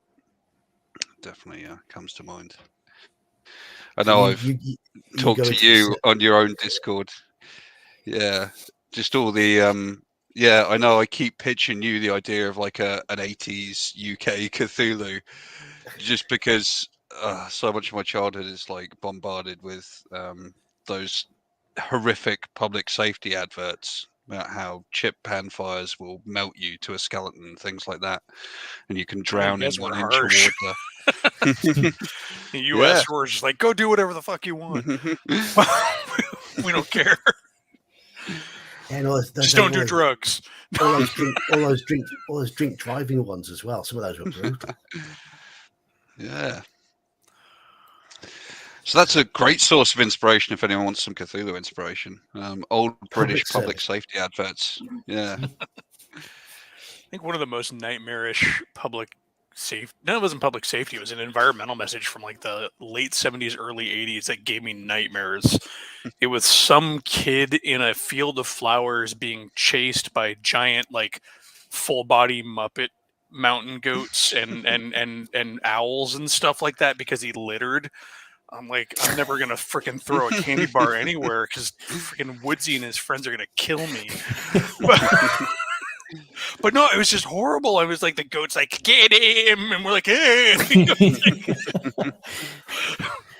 It's like, I won't litter. We're talking about Lovecraftian. So you're telling me it works?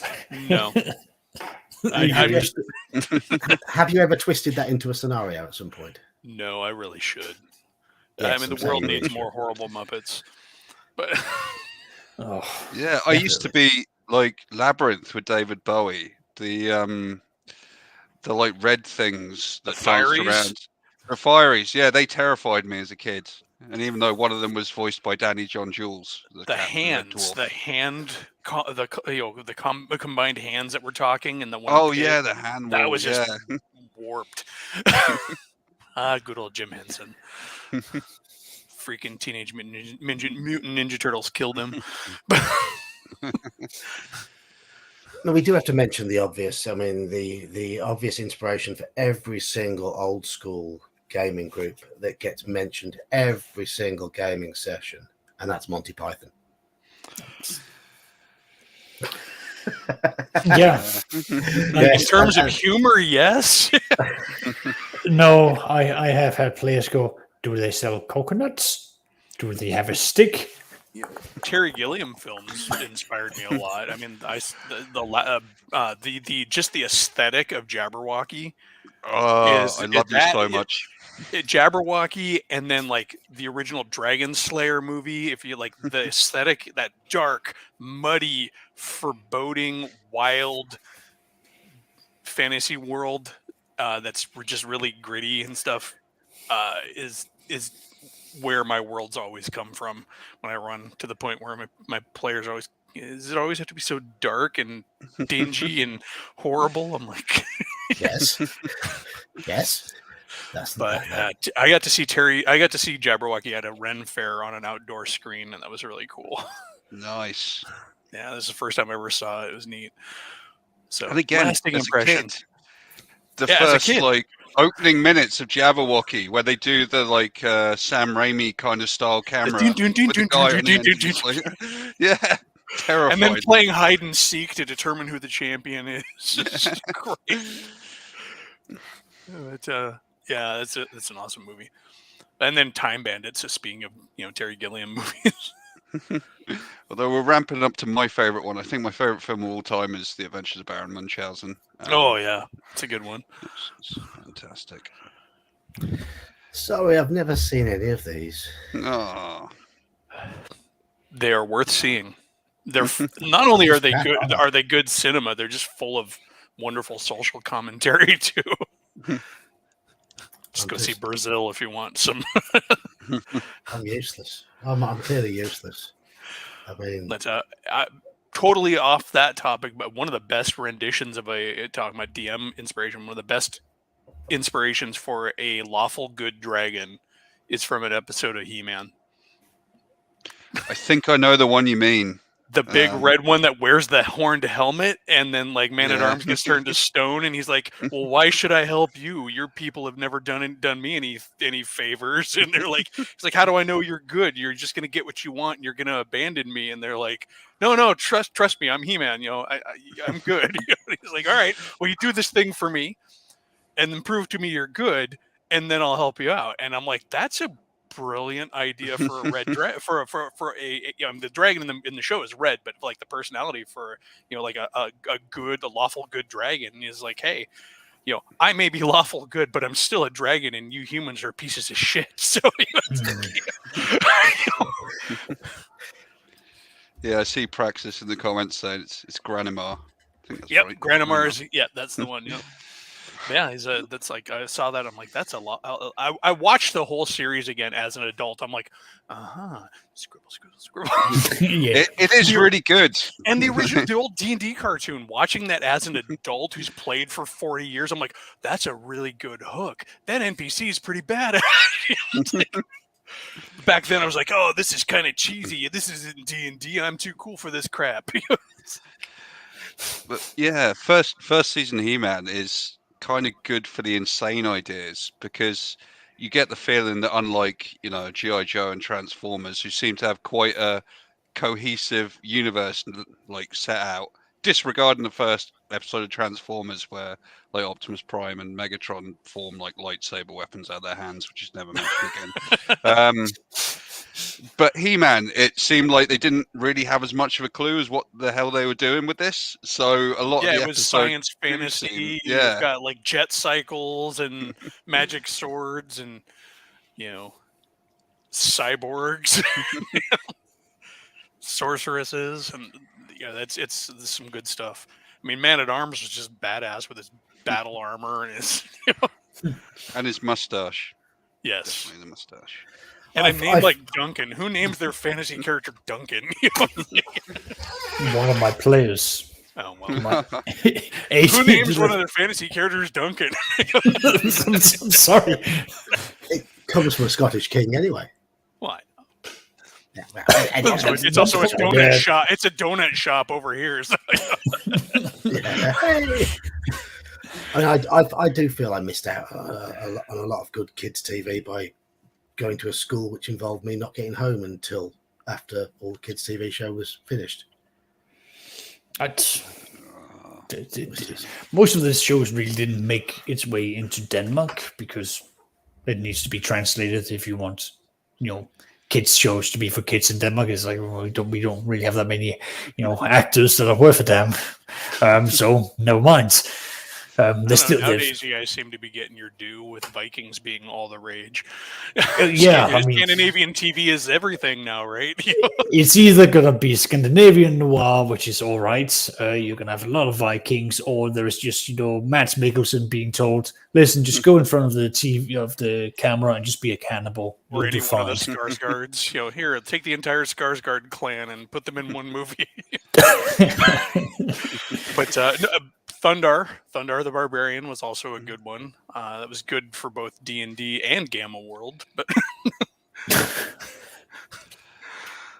I tell you, one show you would have had Saxius, I'm presuming, is the Moomins, and yes, they are Finnish. Yes, you can see, yeah, the cartoon episode with it's the Croak or the big dark thing. Hufsa in Norwegian, because my wife's terrified of her. But that also has the flying ice queen thing. Like that is good to mine for like terrifying stuff. Mm-hmm. Those two things are both absolutely terrifying. Yeah, no, like I used to get inspiration from David the Gnome. Yes. Because the gnome books that inspired it were just great, because the trolls in there are kind of how I run trolls. In my campaigns, I always run the trolls very Scandinavian, with they don't regenerate. They are just tough. They're vulnerable to sunlight, so they have in 5th edition. I give them vulnerability to radiant damage. And then they have like super sunlight sensitivity, where they take like 5 points of damage for every turn they're out in sun. But yeah, it's like, even those simple little kids shows can. I mean, Sesame Street can give me inspiration for D&D.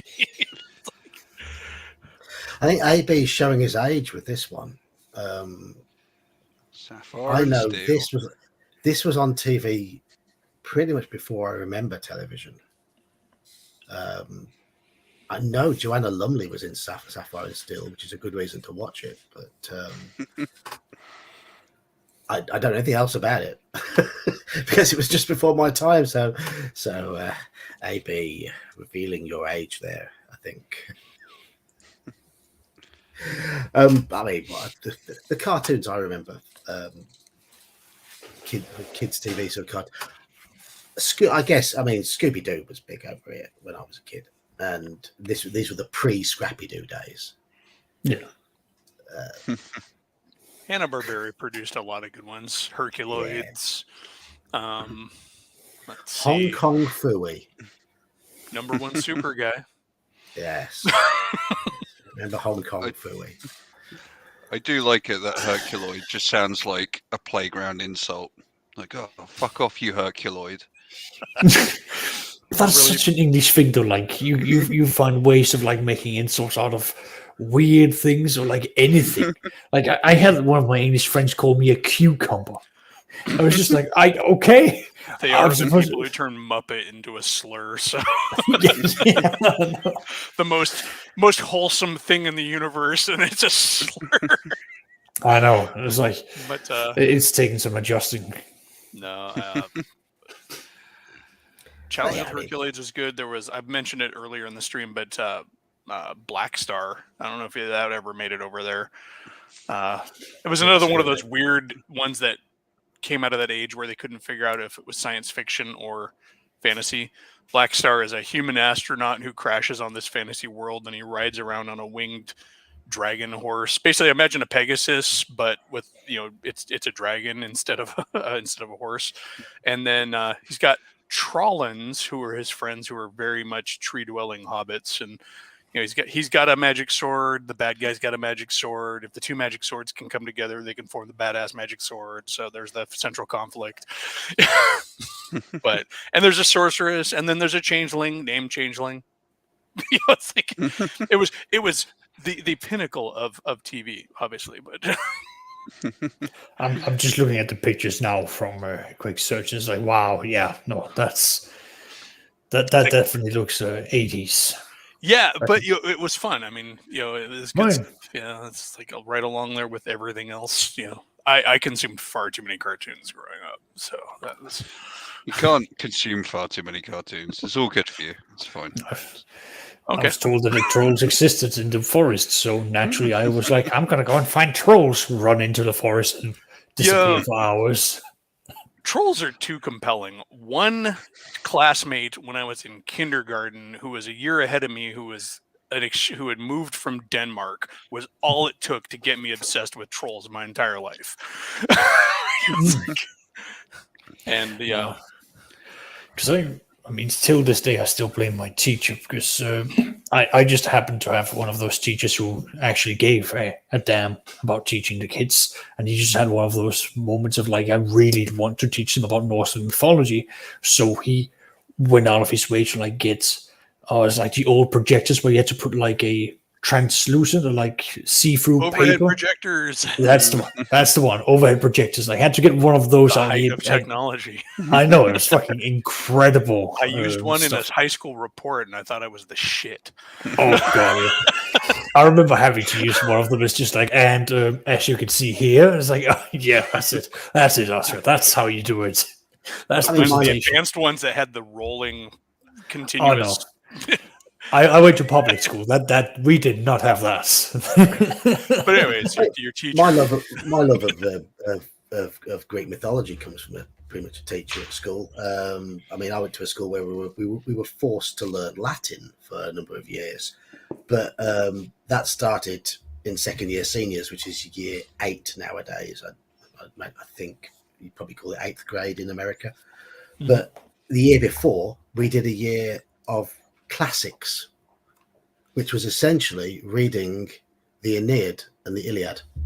Humanities class over here, yeah. and a teacher basically taking us through the works of Homer and that sort of stuff for a year cool. when you're 11 and 12 years old is awesome. God, if we're talking inspirations, then I owe my grandmother a huge my German grandma, and she used to send me books that were way above my pay grade when I was a kid. I was like 5, and she sends me this book on translating ancient languages, and I'm like, I don't even know what cuneiform is, Grandma, but I guess I'm going to find out. But like, I also had lots of books on mythology and stuff as a kid, and so like I had the Dialories. I'm sure I'm mispronouncing that collection of kids for both the Greek and the Norse, and so that helped a lot.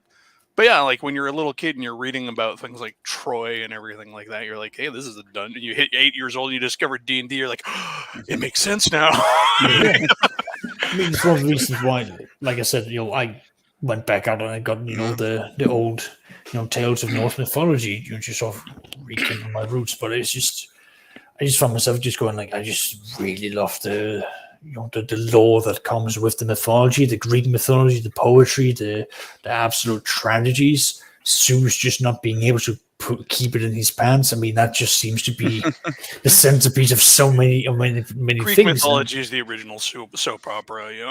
God, it is. Like, honestly, God's behaving badly.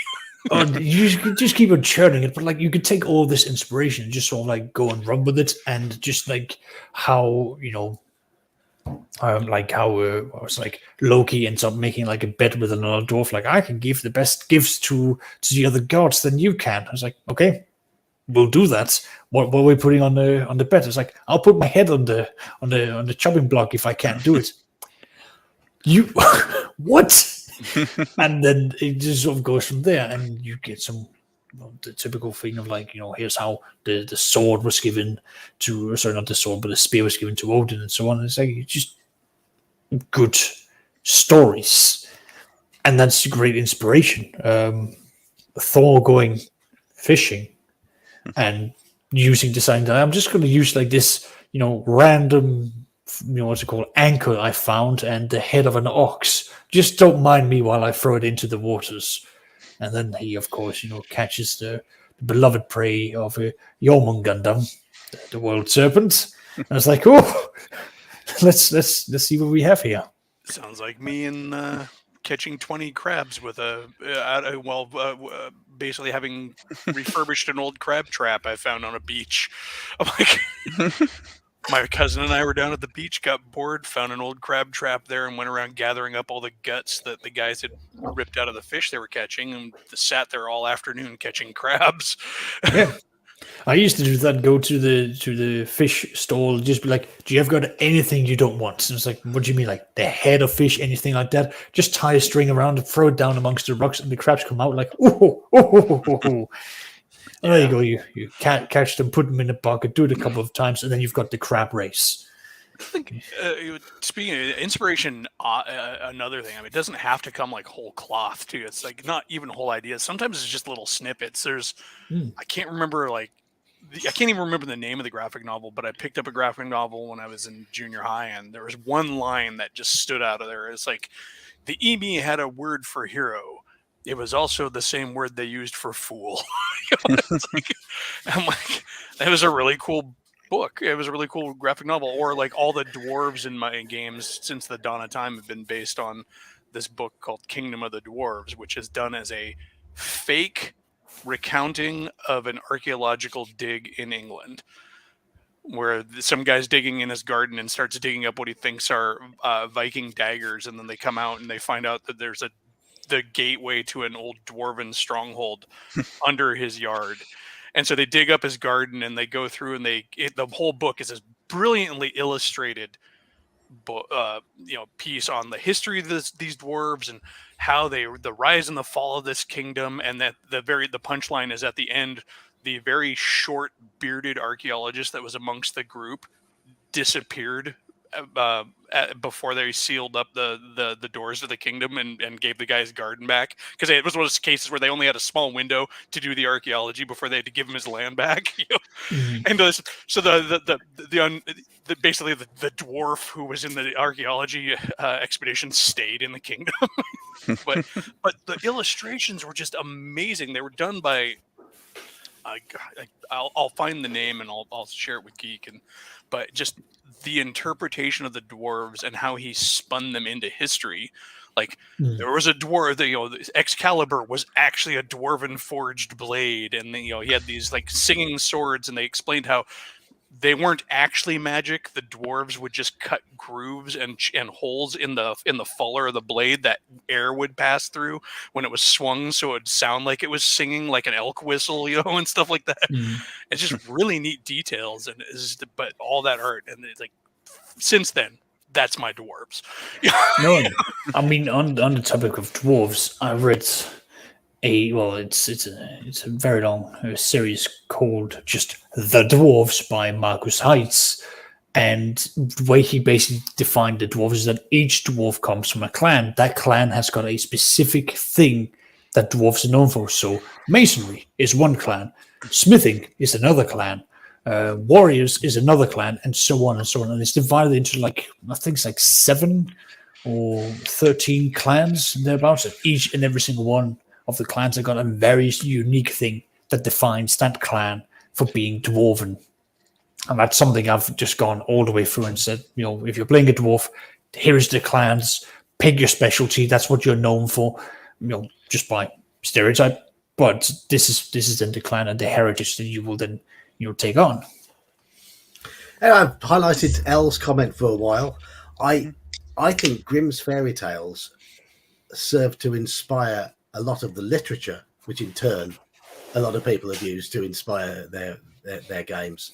Because how many books have just lifted from Grimm's fairy tales in their ideas?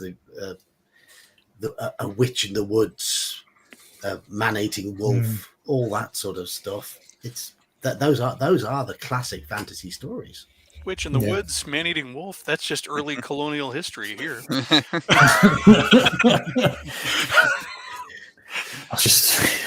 Although go on. That could be your great grandma linking and it her back, dog.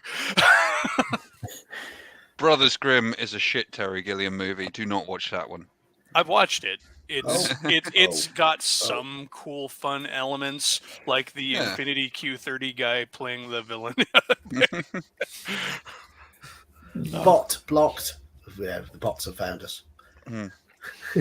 Yeah. And Andrew Houston says here I had ideas of a Call of Cthulhu scenario where Time Team digs something up, and the first thing that came to mind was AB's reply of Baldric. Because I have a living plan. Yes, Tony Robinson from Time Team played Baldric. The first time I ever caught an episode of Time Team, this is my Baldric. I just Yes.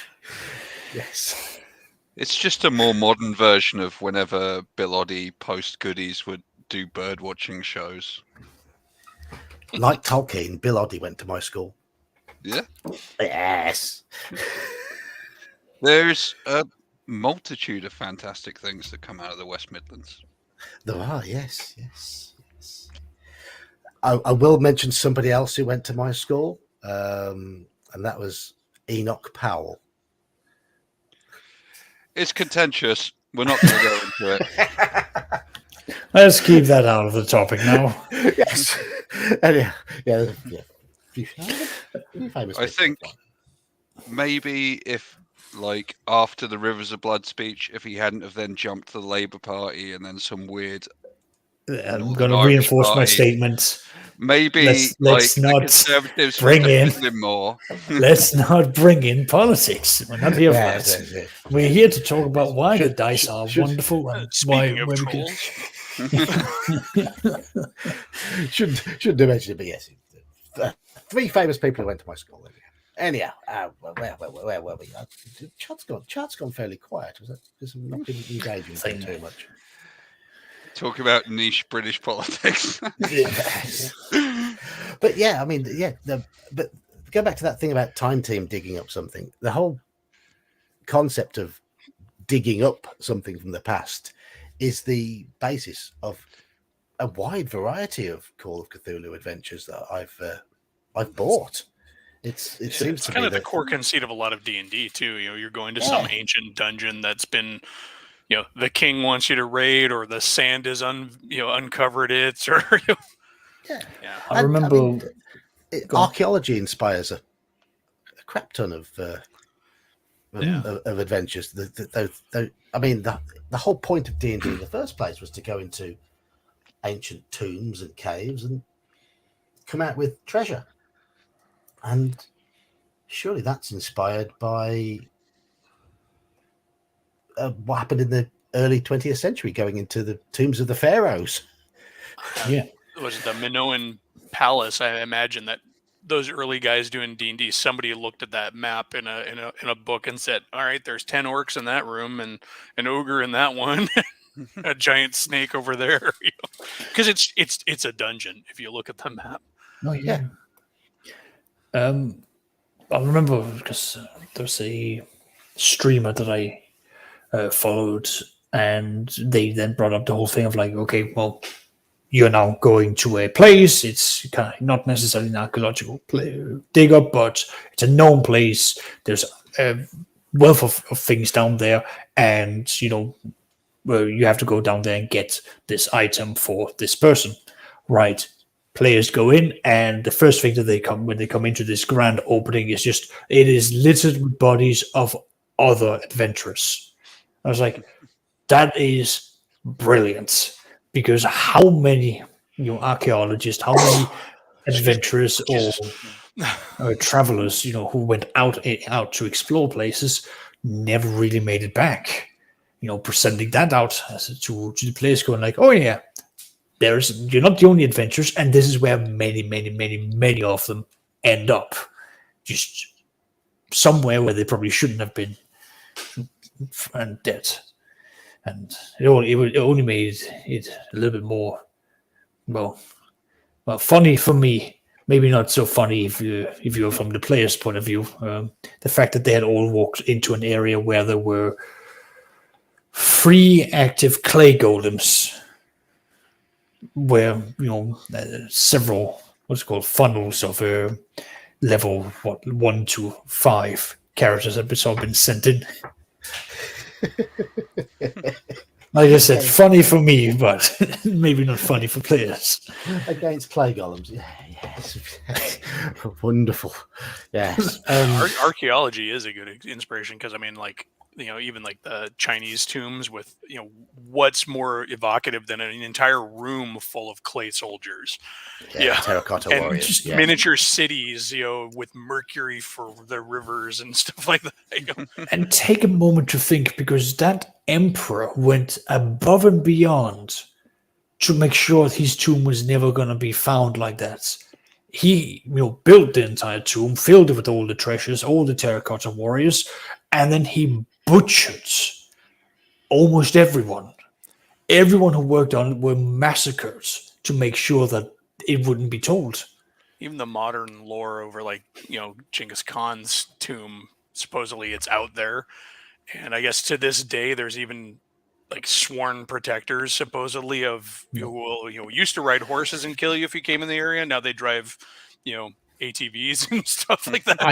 I can tell you, because they will shoot at you with AK-47s. Again, I can tell you from having met some people like that, they do exist. They are currently in China, in a region called Inner Mongolia. There is a specific area where they genuinely do believe that this is the sacred tale of Genghis Khan, and they right are... there is your Call of Cthulhu scenario, though. Yeah, but it's what you're saying is genuinely a real thing. Like I know because Exactly. But how many D&D things have been the Lost City, and you're going to go find the old tomb, and oh look, your random encounter 1d6 dervishes on camelback. They're going to stop you, and yeah. Well, that sounds like the Mummy, but yes. But I'm just saying that's that same general thing that's repeated.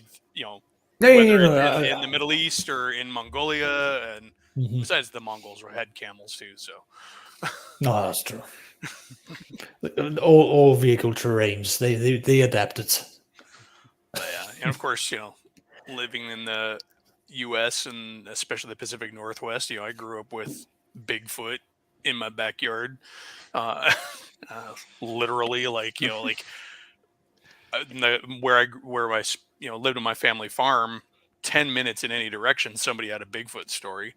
There was a horse rancher at the end of the long road that I lived on. He's like, yeah, every winter, something's in there scaring my horses, running around. It stands a good head and shoulders above the backs of the horses, and it's out there upright. And I'm like, my sister even claims to have been cornered by Bigfoot in my mother's barn. She's like, I was out there feeding the pigs, and then all the light disappeared from the door. Like the light was blocked from the door. She's like, and I turned around, and it was something big and hairy was blocking it. And I love this line. She's like, I thought it was your friend Garth. My buddy Garth was like pushing 300 pounds, 6'4", big fuzzy afro hair, and like I'm like, and of course I looked at her. I'm like, Melissa, you do realize that you were probably just cornered by a bear, right? Bigfoot. This is the best case scenario. Garth would have been even better because he probably would have taken you out for a taco, but there's probably a bear who's like, pigs, grain, people, and then you turn around and spooked it, and you lucked out.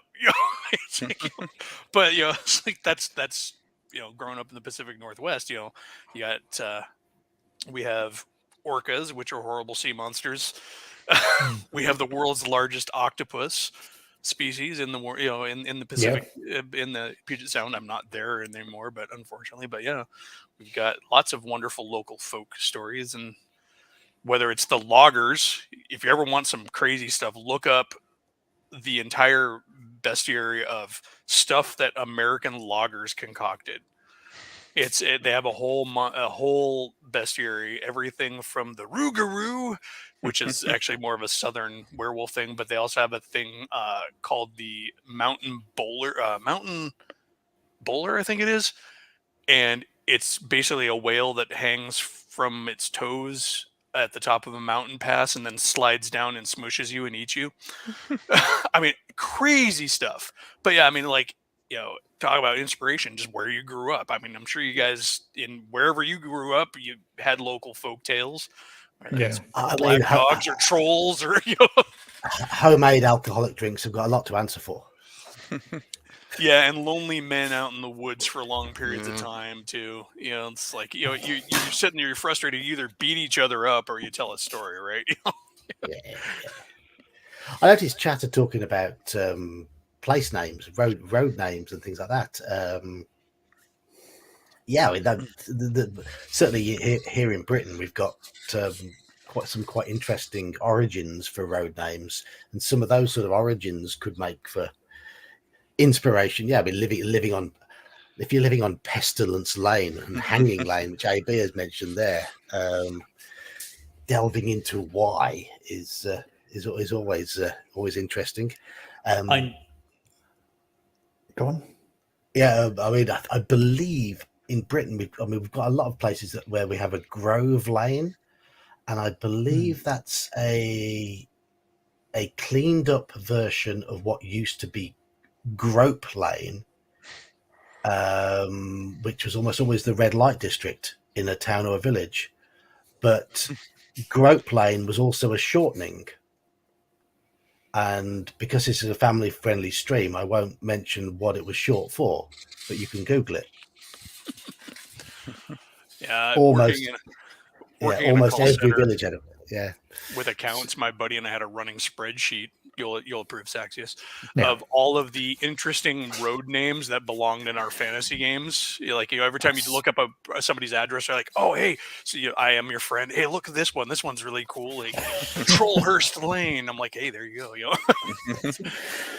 So when I went to Edinburgh, one of the things that I learned when I went on the history tour is that Edinburgh has got certain sites where there is a plaque basically into the ground, and that's a spot where they used to hang people to sort of commemorate that. Yeah, no, we absolutely would hang people right here where you're standing. That's where they would be done, and you'd see them done all over the place. And equally so, I was also told that, the way that, if you were a merchant, ideally you shouldn't really have any piercings in your ear, because then it would be assumed that you were a thief and a liar. Because the way that if you were caught, tampering with the scales, you would be taken up to some very big scales that the local authorities controlled. And if you were found to having cheated someone, they would nail your ear to a piece of wood in front of the church. And if you didn't stay there for the period that you had been, punished to do, you would have to rip your own ear, or part of your own ear, forever marking you as someone who has avoided the full punishment, and no one would ever trade with you, at least again in Edinburgh. That's how they did it there. So wonderful bit of history that you can sort of go like, oh, that's lovely. Let the players just walk by and just see like a gaggle of people just with their ears nailed to a pole. it's like what is this, a stack? It was like, no, this is actually a very serious crime. Those are great encounters. I mean, just throw one guy hanging in a gibbet or gibbet, however you want to pronounce it, out at a crossroad, and see what your players do. Are they going to let him out? Are they going to talk with him? Are they going to believe him? Yeah, I've like some of those things, non-serious encounters, which is I like when I find other DMs which actually made like non-combat encounters. I always get really fascinated by it, because it can be so many things. Anywhere from you just meet, a beggar. Pilgrims is another thing I love to throw in for games. Merchants, the whole 9 yards. In my sci-fi games, I have in one of my spreadsheets a very slim chance that you can either by actuality or by bureaucratical fault have a visitations from the customs and revenue and income tax division. The tax man. Yes, they will show up, and then they will need to go through your paperwork, which again, depending on whether or not the group actually takes any form of care of their paperwork. But again, that's specifically for sci-fi. Although in my fantasy, I have turned the taxes into a religion. I was going to say, because I started running Warhammer Fantasy. Geek was kind enough to play in it the other day. And one of the nice things about like some of the setting books is they say like, because the Emperor Karl Franz is like kind of desperately, because it's constant war, so you're trying to get more money in the coffers. So he keeps making new taxes, but because he's elected in, a lot of states get opt-outs. So then he has to make more taxes. So you basically have roving gangs of thieves who pretend to be taxmen, claiming taxes, and people will just accept it because they're so used to just like new taxes coming all the time. Nobody knows what fucking taxes you're meant to pay. I know, it's fun. In one campaign I ran, they had excise men who would go around, and they were basically a combination of census taker and tax collector, but they were also their own secret society. And so nobody trusted them because they actually had political power, because like you might cross the excise man and then like you disappear. You wouldn't just get like penalized. You just like you disappear. Or the sword taxes at cities.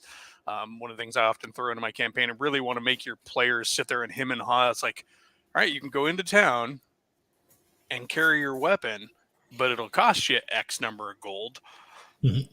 Or you can leave your sword here. And here's your claim ticket. Dodgy I taxes st- have got a place in history as well, haven't they? I mean, was it Peter the Great who levied a tax that all three of you would suffer from worse than me? I believe it was a beard tax. The way tax collection was even done, it's just always crazy. It's like basically they would bid to see how much they could get, and then like in some cases, I'm sure it wasn't universal, and like whatever the difference is between what they collected and what they bid for, they got to keep. It's like, so that's where a lot of the real squeeze came from. Is like, I bid 5,000. If I can get 8. You're saying about role playing based encounters. Last night's game, Warhammer. Yes, it was a Warhammer Fantasy role playing session. My first ever session of it. We got through without a single fight, and it was that first encounter was getting somebody out of a pit who happened to be innocent. We think. Yeah. Nice. And talking to his wife and trying to prove his innocence. No, that's good because you do play. Go on. Oh, as I say, the random encounter tables, in the games, the old games and stuff, were never expressly intended to be combat encounters, anyways. No. They're just like, No. especially considering like some of them are like, you encounter 200 orcs. What D&D party is actually expected to fight that, right? But Yeah. I always thought like, they're always gonna try. But, I always felt like I was just talking with somebody earlier, and I'm like, yeah, that's when your characters skirt their encampment and try and listen in on their conversations and get information on what's going on. Or if you're playing really like wilderness based game and you're low on food and rations, you might sneak into camp and try and steal crap from the orcs.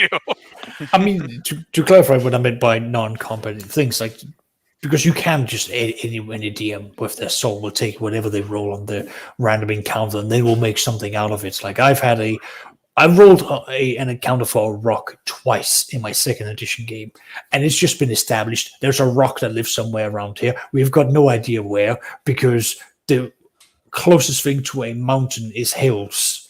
So where's it come from? We don't know. It just shows up and it keeps on stealing our cows. See, Mage's Musing's cockatrice problem. Yeah, like that's. Yeah. Okay, so cockatrice is just a funny one for me because I had a player genuinely not know what a cockatrice was and thought it was a chicken, just a mutated chicken, and he wanted to walk up and pet it. I was so confused whether he was just playing his character. I had to look at his character sheet and be like, okay, no, you actually have intelligence and wisdom. Thank you. Just go on, yeah. And it's like, you go up and I start petting it. It's like, okay, well, it pecks you. It's like, well, it's just a pecking. It's like, I'm not going to do anything. Roll this safe. Thank you. You're now stone. Character sheet, please. It's like he was just like, how did that die? Like, what kind of monster is this? I'm like, it's a cockatrice. Like, how what? So that reminds me a little bit of the famous Dread gazebo scene that we've all read about. Weird the other direction. Inadvertent weird wordplay can be inspiration. When I used to do the blog thing back in the day, me and a buddy of mine ran word verification Wednesday, where whatever word verification we had to type in the captchas recently, we would create a monster for it, and it was fun. My campaign world has small wyverns that hunt in packs because one of my players once mispronounced wyvern as wolvern. I'm like, okay, well, we now have pack hunting small wyverns. One thing I think is massively underused, and it's the first edition Dungeons and Masters Guide's got quite a lot in it about creating NPC parties, and surely having a random encounter with a rival NPC party is one of the best ways of inspiring future shenanigans. It's grossly underused in the official modules, in my opinion. So two things on the topic of elf with the mispronunciation. I misheard what one of my players for the upcoming Shadowrun game said. He apparently his character had lost a brother in a clan war. I didn't hear clan, I heard clam in a clan war. So I began thinking like, oh, okay, so clams is a big commodity and there's a big corporation war about it. And this is, I just began talking to the player who just was so confused. Like, what is going on? Why are we talking about clams? But yeah, I forgot what the other thing was now. But yeah, Ginger, you were saying something. Well, you guys may have touched upon it before I came in, but I was going to say what the last few things have been said have kind of underlined that one of the main sources of inspiration is the players when they're not pissing you off. Or even when they're pissing you off. Yeah. Sometimes because they're pissing you Yeah. off. We did touch on it, but we didn't really go into any real Mm. detail about it. But certainly when I've done sandboxy games, I have sat back and listened to them for a while and jotted down a few notes. Gone, right, okay, yeah. The AD&D campaign I ran, which was based on a lot of music. I was using the lyrics of one of my favorite. I've mentioned it many times on my stream. One of the lyrics of one of my favorite bands to create different scenarios, and that band's first UK major hit was a song called Moonchild, and I was wondering how I could get Moonchild into it. And one of my players came up with the idea that his character had a girlfriend, and that they were the first couple to get married in this refugee settlement they were all in this new continent. And so I created a myth in the world that the first child to be born in this age in the world would be the Moonchild, and that came from his idea combined with the fact that I was using this band's lyrics and just tying the two together. Then sadly COVID came along and I never got to do the Moonchild part of the campaign, but yeah, that was a shame, because the Moonchild was going to be the first in a new wave of people who were psychonauts, and Psychonaut is a name of another song by that band.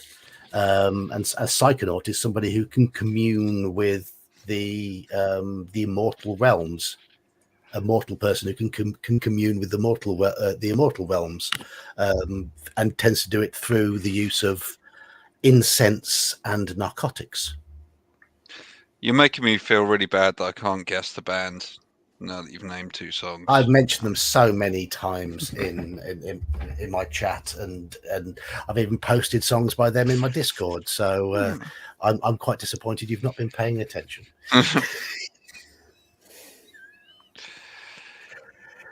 Anyhow, no, it's not. Kabuki Kid is clearly an 80s rocker, because he's coming up with Def Leppard and Metallica.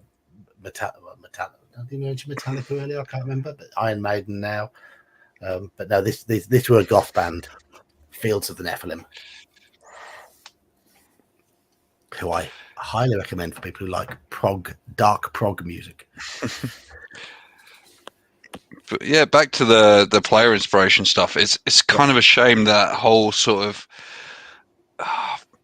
dungeon worldy forge element kind of monopolized that stuff, and like some of the Discord groups we're on, and people seem to have like a visceral hatred of this idea that, you know, you can get the players kind of inputting into the world. I actually kind of like it. I like it as well.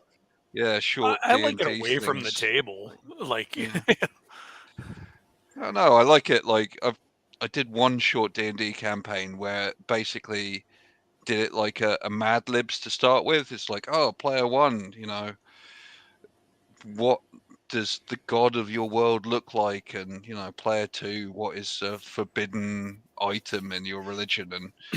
And just like vamping off that. And it was kind of fun while it yeah, lasted. that can be useful. I think Yeah. where the most of the flack that I've seen, and honestly, my issue that I've run into that is when it's happening in the course of play. Oh, And when that's they're trying to often, like rewrite yeah, reality. or like when you're like, all right, and so you go into you're going into the town, you're gonna head, and the player's like, we want to go to the inn. I'm like, what's the name of that inn? That kind of thing. Like, I've tried it, and for Yeah. me, it's like, what's the name of that inn? And I get this from the other side of the table. It's like, Yeah. and a resounding chorus of crickets.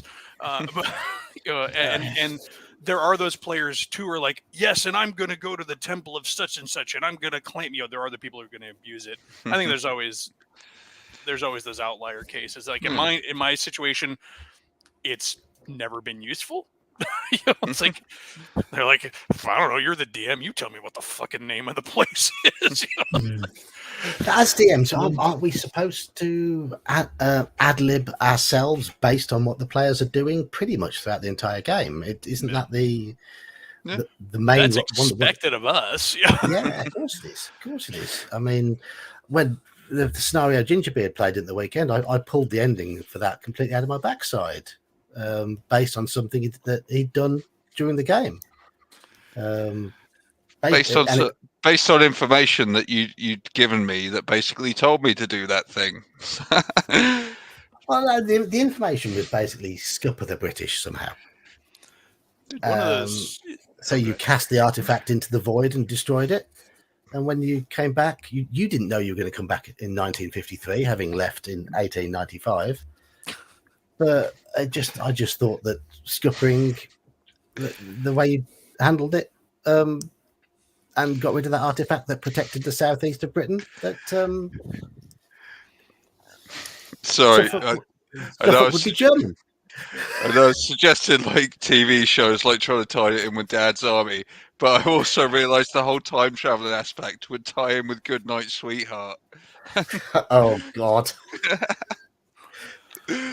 One of those quiet crickets and silent stares moments is why my one successful modern day Call of Cthulhu scenario that I homebrewed went from kind of looking into a werewolf captured on a trail cam to a Nazi bunker with a dark secret underneath the mountain. It's like the players just weren't responding to werewolf in the woods very much. And I'm like, all right, got to amp this up. You find a secret entrance underneath the fireplace grate. They're like, oh really? And they slide it open. There's a ladder going down. And you were making all that up as you went along. Oh yeah, I'm just like, okay, I gotta. I'm like, what TV shows have I watched that have secret bunkers that I can pull from? What movies? By the time that it went well, I mean, they were like up on a helipad as a government helicopter was coming in, and watching fire going down the hallway that was half full of monster and half full of fuel barrels, wondering if they were going to make it off the mountain alive. So they had fun there, and that was the one where they were like, "This, it just got worse. It's just getting worse." Like I thought it couldn't get any worse. Were they aware that you were making it all up? No. That's the best way to be. Yeah. Best way when the avalanche of rabid Shub-Niggurath affected animals comes pouring down the mountainside against the side of their cabin they're staying in, and they're like some sort of Sam Raimi meets the Muppets overload. But I'm going to have to get myself a drink, so I'm going to trust you all for a moment. So behave yourselves. I'm back in a moment. Come on. Oh, oops. What have you done now? Oops, He's maximized himself. I've pressed the wrong button because I'm stupid. There we go. All right then. Oh, that sounds nice though. yeah, I do a lot of ad-libbing, to be honest. Yeah, that's fair enough. I usually just sort of go, I mean, yeah, I keep on talking about I've got my spreadsheets and so on, but like when it comes to like the sort of general structure, I stick by bullet points of like what are the things that I am trying to sort of achieve, for this campaign or for this story that's sort of been outlined or directed by the players. My second edition right now, they're looking to sort of establish themselves, build up their own little thing, their community, their businesses. That's the main thing. I've got a couple of antagonists that are thrown their way, and then we'll see where they take it from there. Yeah, I always do a lot of stuff on the fly that tries to establish my world as like a living place. You mentioned earlier, like having pilgrims and stuff. Like every city gate in my games is usually some sort of small encounter. It's like there's beggars or taxmen or some sort of something going on in the line waiting to get into town. The security is higher. Maybe it's just routine. It's like just to make the players sweat, but also make it seem believable because No, totally. But and then when you start to repeat that, like when the same group of pilgrims or same like style of clothed pilgrims appears at every town, like in one case it was the Red Veils, and they were like, were they good or were they bad? Because red was always tied into this whole Blood King element of the campaign. The campaign took place in the Reconstruction after the fall of a major empire that was brought about by kind of an evil Sauron-y kind of figure, but it was the Blood King. So anything red was just generally like anybody who took red as their motif was just generally not trusted. But these Red Veils, they were like, oh yeah, he was a great thing. He was bringing about the new world. See how much better it's getting to be. He brought down the old great king, and they're like, but you worship the bad guy, and for good reasons. You can't be good. Oh, that just sounds like when I get to sit and psychologically torment my Curse of Strahd players. Literally get them to sit there and go, Strahd has a point. It's like, good. if you get convinced by that, it's like that's something else. Man, I like that. Predator can be rewarding. Thanks, Strahd. Is the way I portrayed him in the sense of these were things that was meant to be going for me, and it was just taken from me, and most of the players just has taken that at face value. I'd have put money on Saxius being the first person to respond to this comment. Oh, sorry. I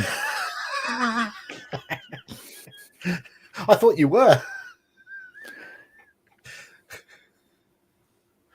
Well, we've already discussed this, and I've said that sometimes I've had to refrain myself from doing exactly what the player said, because sometimes I've already planned something. I go, I don't want to change it just so I can get them.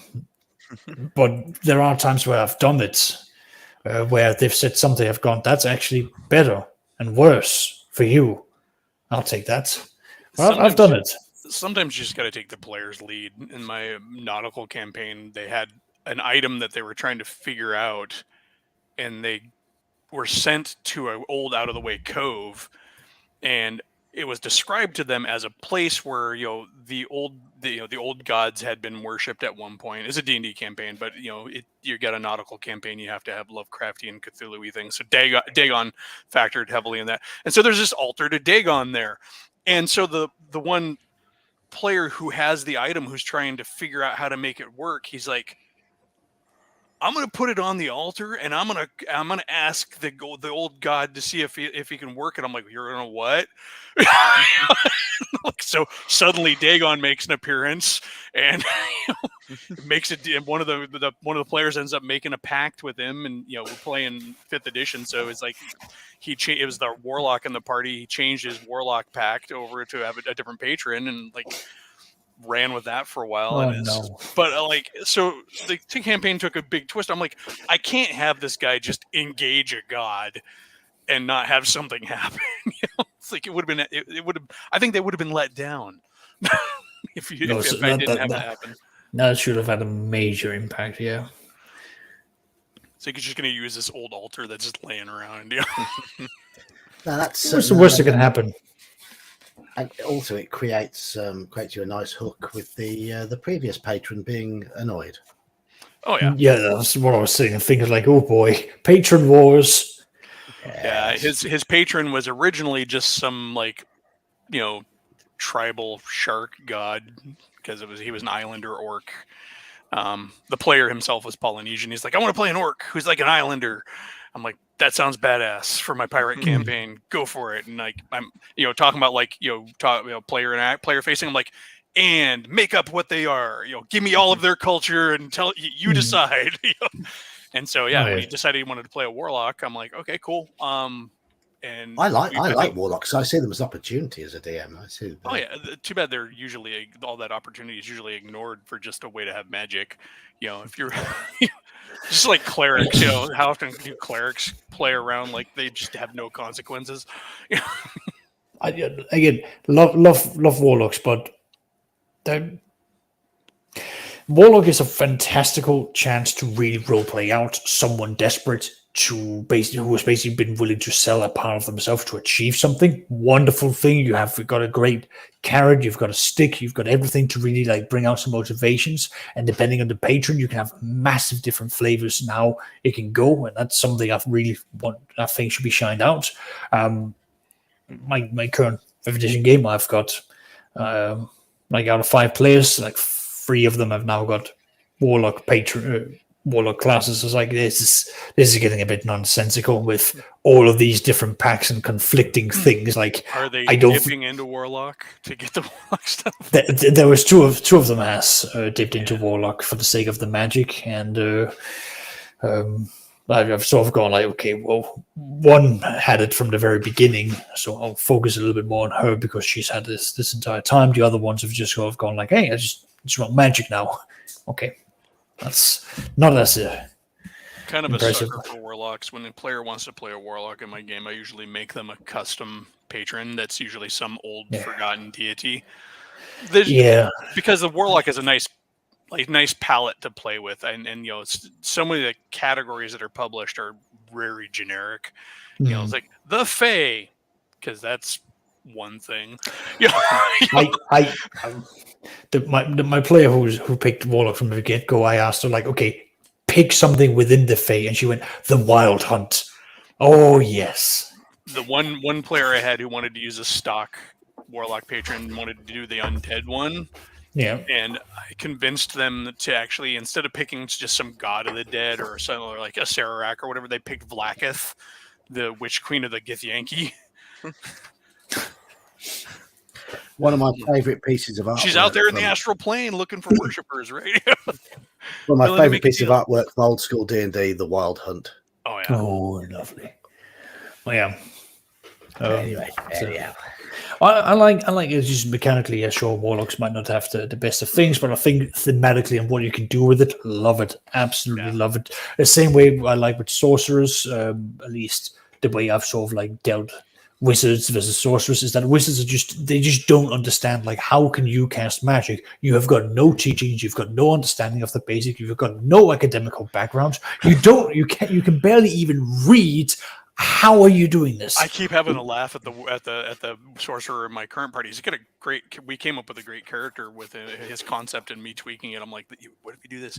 But he's like, I want to make can I make an arcana check to like figure that out? I'm like, based on what? Your massive amount of book learning? you're a gnomish clockmaker's son who has weird like law and order powers because he has like the clockwork soul sorcerer. Yeah. And so his dad is a gnomish tinkerer, but he looks like a human. And so we came up with this idea that he's actually a construct, and we used the Warforged character race traits to make him. I'm like, you're not actually a person. Your dad built you. He's like, but why am I human? I'm like, that's the mystery. Pinocchio. Well, and that's the funny thing is like everybody in town knows that he's this fake person. But, he's just part of the town, and his dad's the local clockmaker. And I'm like, you didn't wonder why there's a clockmaker in some backwater, farm town? Like, because there's a massive need for clocks in rural D&D. But no, it worked out. But just his thing with the Arcana is like all the time. He's like, can I use Arcana to figure it out? I'm like, okay, your difficulty level is going to be higher. Your DC is going to be higher because you don't know shit. You didn't go to school.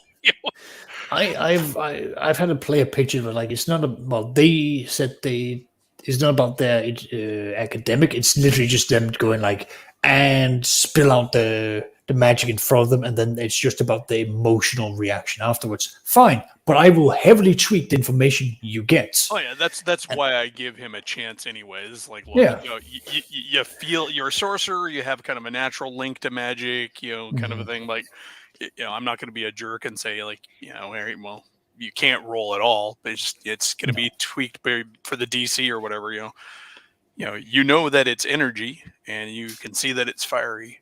But Yep. Anyway, no, so Morlocks, fascinating stuff. inspiration. No, like honestly, like I love Warlocks the are Patriots. inspiration. I think Warlock as a class is inspiration by itself. Yeah. Yeah, absolutely. And in the same way, any sort of class that has a good grounding in the game lore can help provide inspiration. I mean, a cleric is an inspiring class as long as I think the a player 5e gets. paladin with their oaths, like, why did you swear your oath? You know, what's your oath about? And yes, they're different than classic paladins, but you know that's a chance to engage with the world. If you're an oath of conquest, why is it that you took that oath? You know? Yeah, no, I agree. I'm. Oh, my daughter. Are you Darth Vader who wants to bring order to the galaxy? Oh, it's just, it's the way that the paladins have changed, throughout the editions from, AT&T, where it's, lawful good, yada, yada, yada, to now it's like, okay, we're not really playing with the alignment these days. We're now There's a gonna go for Dragon these- magazine in between there somewhere, paladin of every alignment. Yes. But in either case, at least with the paladins, the oaths really sort of, it allows you to sort of drill down what is the character, what is it that make them not only take up this oath, but what is it that it means to them, to the order, to their crusade that they're bouncing around from, and yeah, it's I like how that the Mage's Musing is calling heresy against paladins of every alignment. Well, if it makes you feel better, Mage's Musings, remember in that article they gave each one of them a different name. So paladins, only lawful good ones were the paladins. Every other order had its own name. Yeah. I mean, I've never particularly liked the paladin as a class because I've always found the players who want to play paladins tend to be the sort who want to sort of demand their way of playing. But I can see them being a very inspiring class in terms of getting plot hooks for them. They're probably the easiest class to get plot hooks for. And that idea of having a paladin type character but with a different name for each alignment is something I can go with. But you're not going to be called a paladin if you're not lawful good. You'll be called something else. Well, and that's what the Dragon article was all about. Exactly. If you really want to blame anybody, it first started with deities and demigods because all clerics of Horus were lawful neutral paladins. But it's just like anti-paladin, lawful evil. It's like the anti-paladin. There you go. Complete reverse. Like why it's got the anti in front of it. Yes. Let's publish it as an NPC only class, and then every DM has to deal with every player. Can I play an anti-paladin? I'm like, sure. Yeah, I know. I showed it to a play of mine, and he just went like, "That's what I'm playing." I was like, "No, you're not." I have no problem if somebody wanted to play it. I was like, I love evil characters because as long as you're going to play them smart and not. Yeah. If I can share a war story here. Playing games at the local game store one night, and we're after hours, and the phone rings. The owner picks up the phone. He's talking for a bit, and he's kind of listening. He's like, "Eli, can you take this?" I'm like, "What?" He's like, "This guy has questions about how to play an evil character in a non-evil party." I'm like, all right. So I'm talking to this guy, phone supporting him on his evil character. And I'm just like, all right, so remember that your evil character, he's evil in motivation, but his actions don't always have to be evil. He can pretend to be good because the essence of evil is trying to do anything within his lawfulness or his chaoticness or his neutralness to get to his means. Give him this coaching, but I'm like, and really when you're playing an evil character, I mean, just because you're an anti-paladin and you're chaotic evil doesn't necessarily mean that you're just going to go around, there's a baby, got to butcher it. I'm going to lose my union membership if I don't kill all the virgins. But come on, though, evil guys falls in hard times too. Sometimes they've got to pull up the strap, their boots. Anti-paladin local 360. But, exactly. You just got to meet those quotas. It's getting very Nodwick now. What do you mean? Like, have you never played a character where it's like, guys, if I haven't done these deeds enough for this quota, we're gonna be behind some healing spells this month. The god in the sky has his spreadsheet out. We have to fill in those spells. All right, my next campaign is going to have Saxius, god of order, but it would fit well with my current world. Lawful Actually, evil god of tyranny. I'm not tyrannical. I'd say just lawful hold you neutral. accountable. I'll give him lawful neutral. I just hold you accountable. It's just you said you were going to do this. That's wonderful. The numbers don't tally up. You have failed. And they shall refer to the sacred spreadsheet. And it shall have 6 columns, not 3.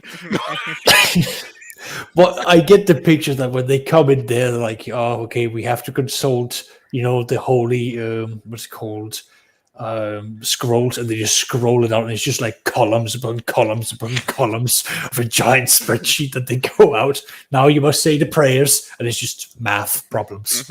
And now that explains all the tablets that they found in Linear B. The Saxius time traveling. Yes, and thus it spoke. C equals sum A1, A2, ... A10. Hey, I'm so deficient in spreadsheet skills. It may as well be religion. So That's why this is arcane magic. Honestly, if you've got, at least in my experience, if you have any form of experience with Excel sheets or anything of the like in an office, you might as well be treated as a god, because everyone who has a problem with Excel will be coming to you, and it will be for the most benign of things of like, I can't find the tab. Okay, let's just make this bigger, and there's your tab. There you go. I have seen it. I have discovered the light. I've discovered the true way. I now know how to make a pivot table. God, yes. Not shitting you.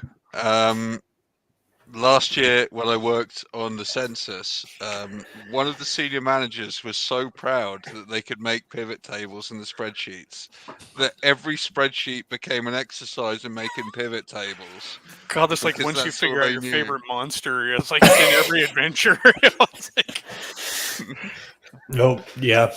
I showed someone how to do pivot tables at one point, and he went, "You have saved me hours of work. I can do this in 30 minutes now." Oh god, it was fantastic. But yes, anyway, mages, yes, I still will claim to be evil, because when these spreadsheets will be coming out, oh boy, I will be using all of this information against you, and I will find ways to make your characters suffer, because it's why you come to my games. It's not me that's the problem, it's you. You clearly want to have some pain.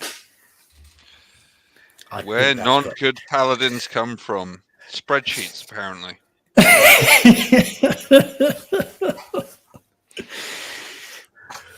mean, I joke,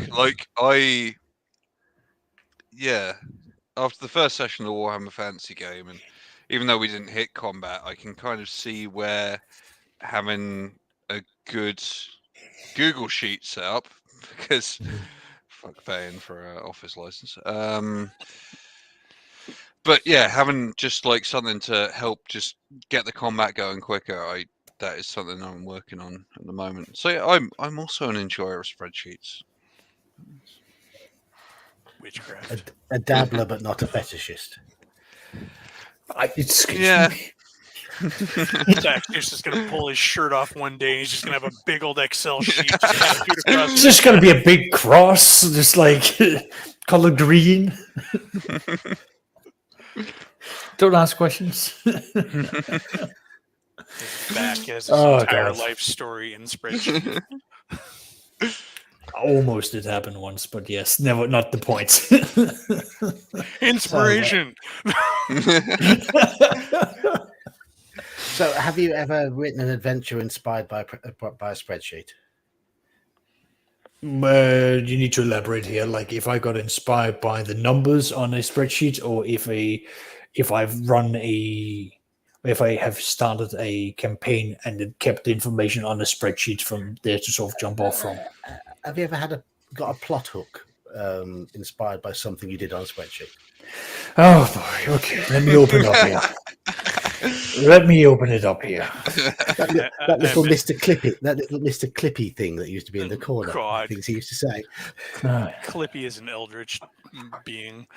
I was worried that your spreadsheet would be that dense that it would use up all like your computer's working memory and would That's just not see what you it- disappear from the video. Or freeze. Yeah. I'm just throwing this into. I can imagine a modern horror Cthulhu setting that has a mythos tome in the form of a spreadsheet. That's a really good pitch. I like that.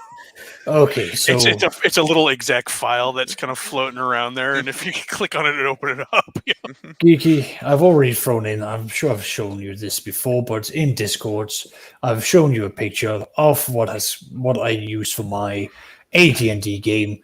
This is where I get a lot of different inspirations, and although I've deleted the faction right now, one of the factions was the Yanti, doing all sorts of fuckery in the region. The way I just kept on rolling up that, yep, they've now convinced the Goblin hordes to take up these actions to then work against the humans. They've now done this to start a siege against this and so on. Like, because I kept on using their cunning, their capabilities, and all of this to subvert and influence the powers of others, it meant that an entire campaign became centered around the Yonti and how they just ran around manipulating and bullshitting and doing what they do. So yes, I have been inspired by a spreadsheet, but it's because I took inspiration from elsewhere, put it into my cauldron, stirred it around, and out came the chaos that was. but you haven't used a spell sheet or a spreadsheet in world. Although now I just the Excelomancer just came to mind with his spell sheets. Oh, I can't cast spells today. I forgot to renew my license. My credit card didn't check out. Oh my god. You're giving me ideas for things that I shouldn't be allowed to have. Oh, no, it's all ideas. Right? I mean, I think we've pretty much exhausted our regular sources of inspiration, so we might as well go into nonsense ones. I was going to ask, did anyone mention The Witcher, and most particularly The Witcher 3 video game, before I came in? No. That has inspired me so much. Like,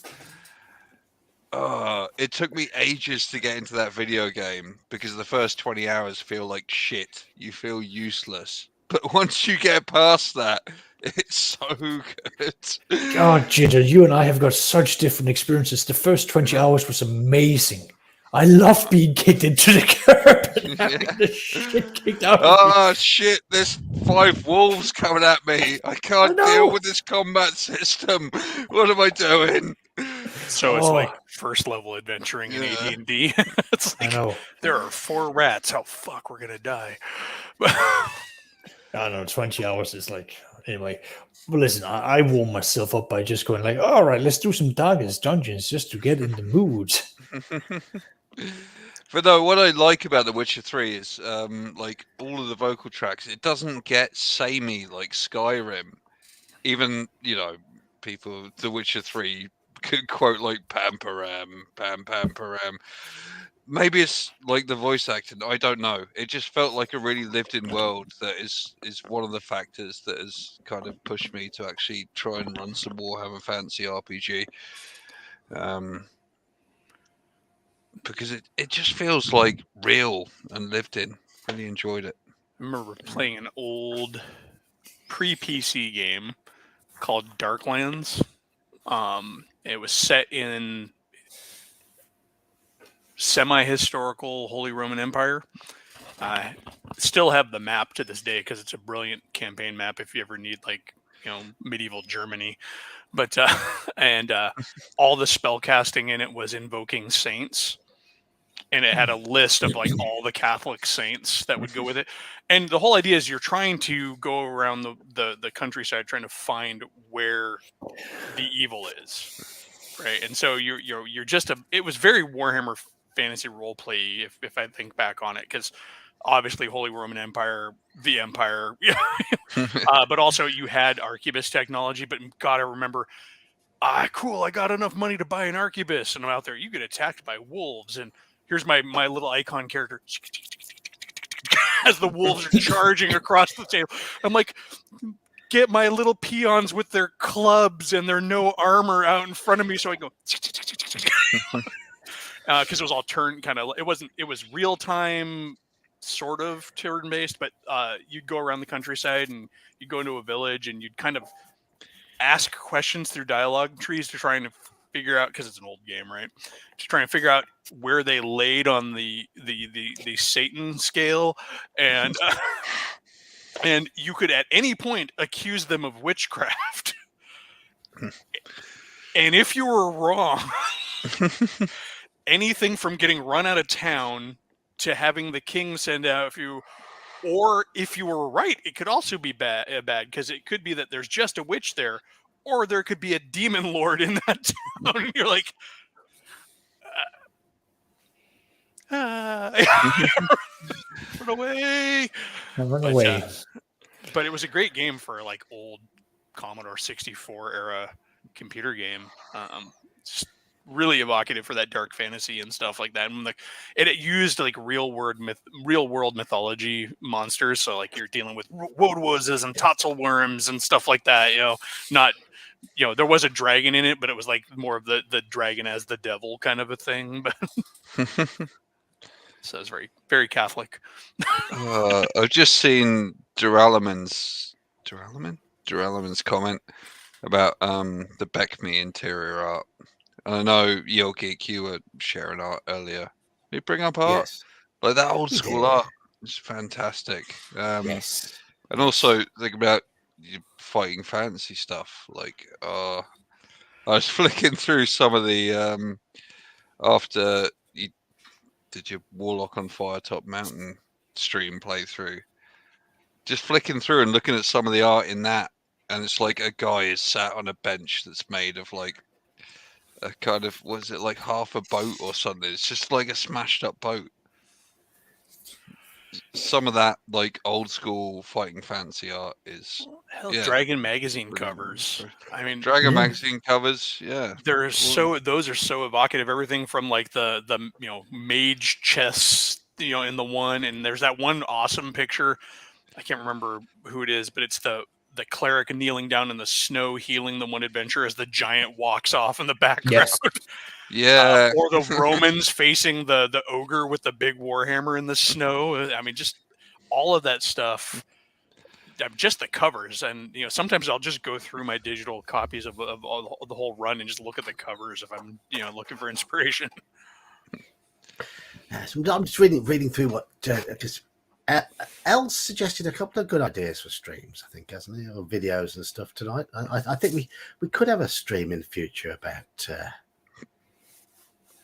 art, and we could play with the sharing of screens, couldn't we? And we could bring up pictures and talk about them. If I can trust you not to show anything dodgy on the screen, that would. That's me out. Sorry. So no Frazetta, no Rowena, no. No Simon Bisley when he puts tits in.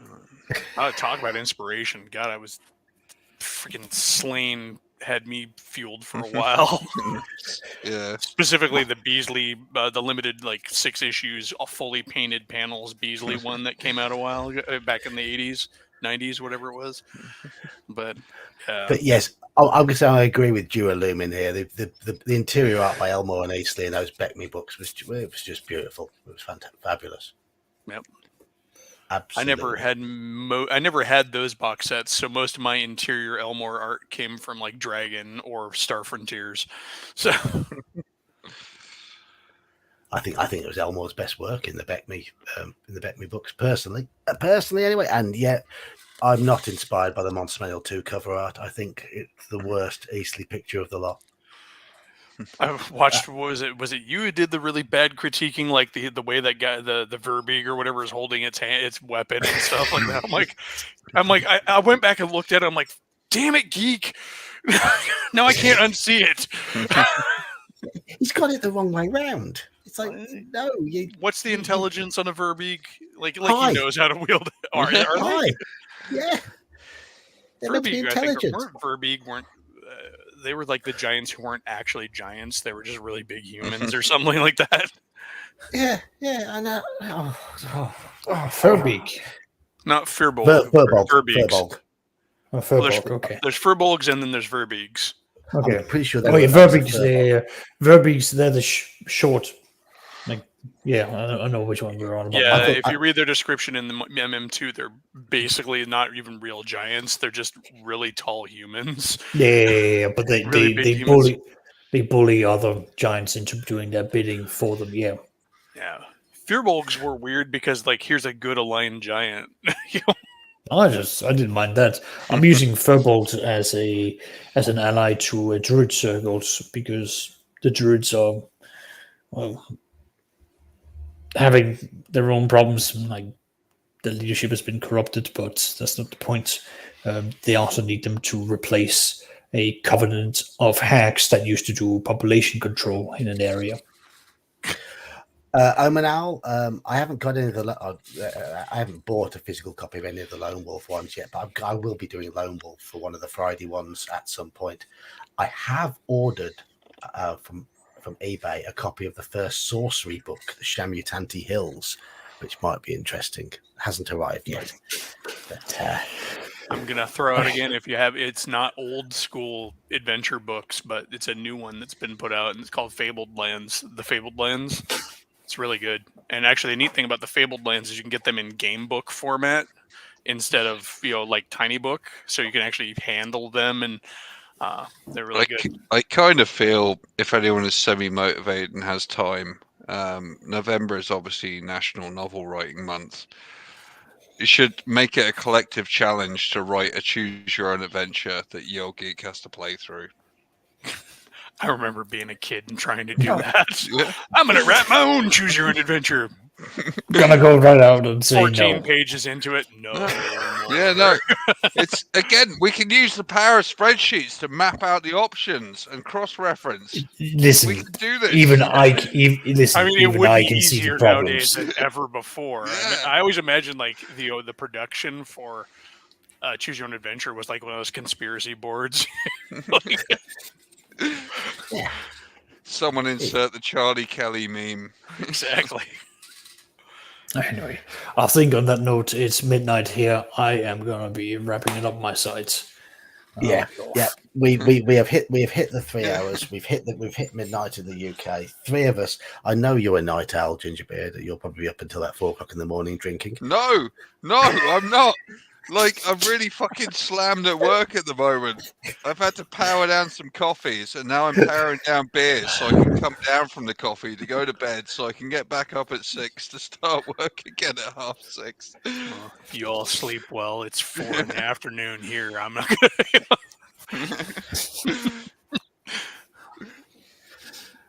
All right. AB, Cool. you've spotted. All right.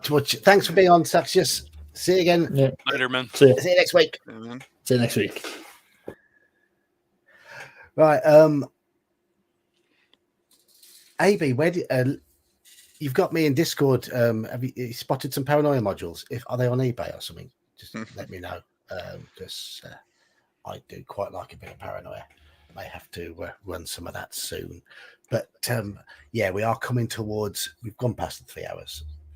So coming towards is me lying. No, we have gone past the 3 hours, and I've got to ration it and try and be careful this month because I couldn't stream last Friday because I ran out of 3 hours. Where did you spot those paranoia modules? message me or something in Discord. I think it's probably the best if you've spotted them somewhere. I don't know. But I'm gonna bring the stream to a close. We didn't get on to talking about the computer games, which is one thing I wanted to come on to at some point because people started talking about those, and I've played a lot of RPG computer games. But I want to say thank you as always to Elfbait for joining in. Good stuff as always, and Gingerbeard joining us later on, and I had to go pick my mum up from the train station. Priorities, man. Priorities. It was like my wife was getting a lift home because usually I come on later because I need to pick her up, and I was like, "Fucking great! I can have a beer before the stream. I can come on and be relaxed." And then I got a text from my mum. She's like, "Your brother hasn't picked me up from the train station." I was like, oh joy! And yeah, I think Kabuki Kid is right. I think computer games could well be a stream at some point. There's plenty of them, and indeed, I played a good number of them.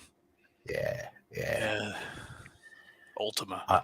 Eye of the Beholder, Ultima Underworld, Temple of Apshai. I've not played that one. Might and Magic. That is a friend. We'll save it for the next stream because I could rant. I could rant on old video games and why nobody's actually tried to make newer ones of them. Like there's all these great IPs that have just died. Get that rant ready and have there's your challenge. All right. Hunt the Wumpus. Right. Thanks all for taking part. Thanks everybody in chat for joining in. And I'll be back. I will be back this Friday with a Fighting Fantasy stream. We'll be continuing City of Thieves. I'll see you then. Good night.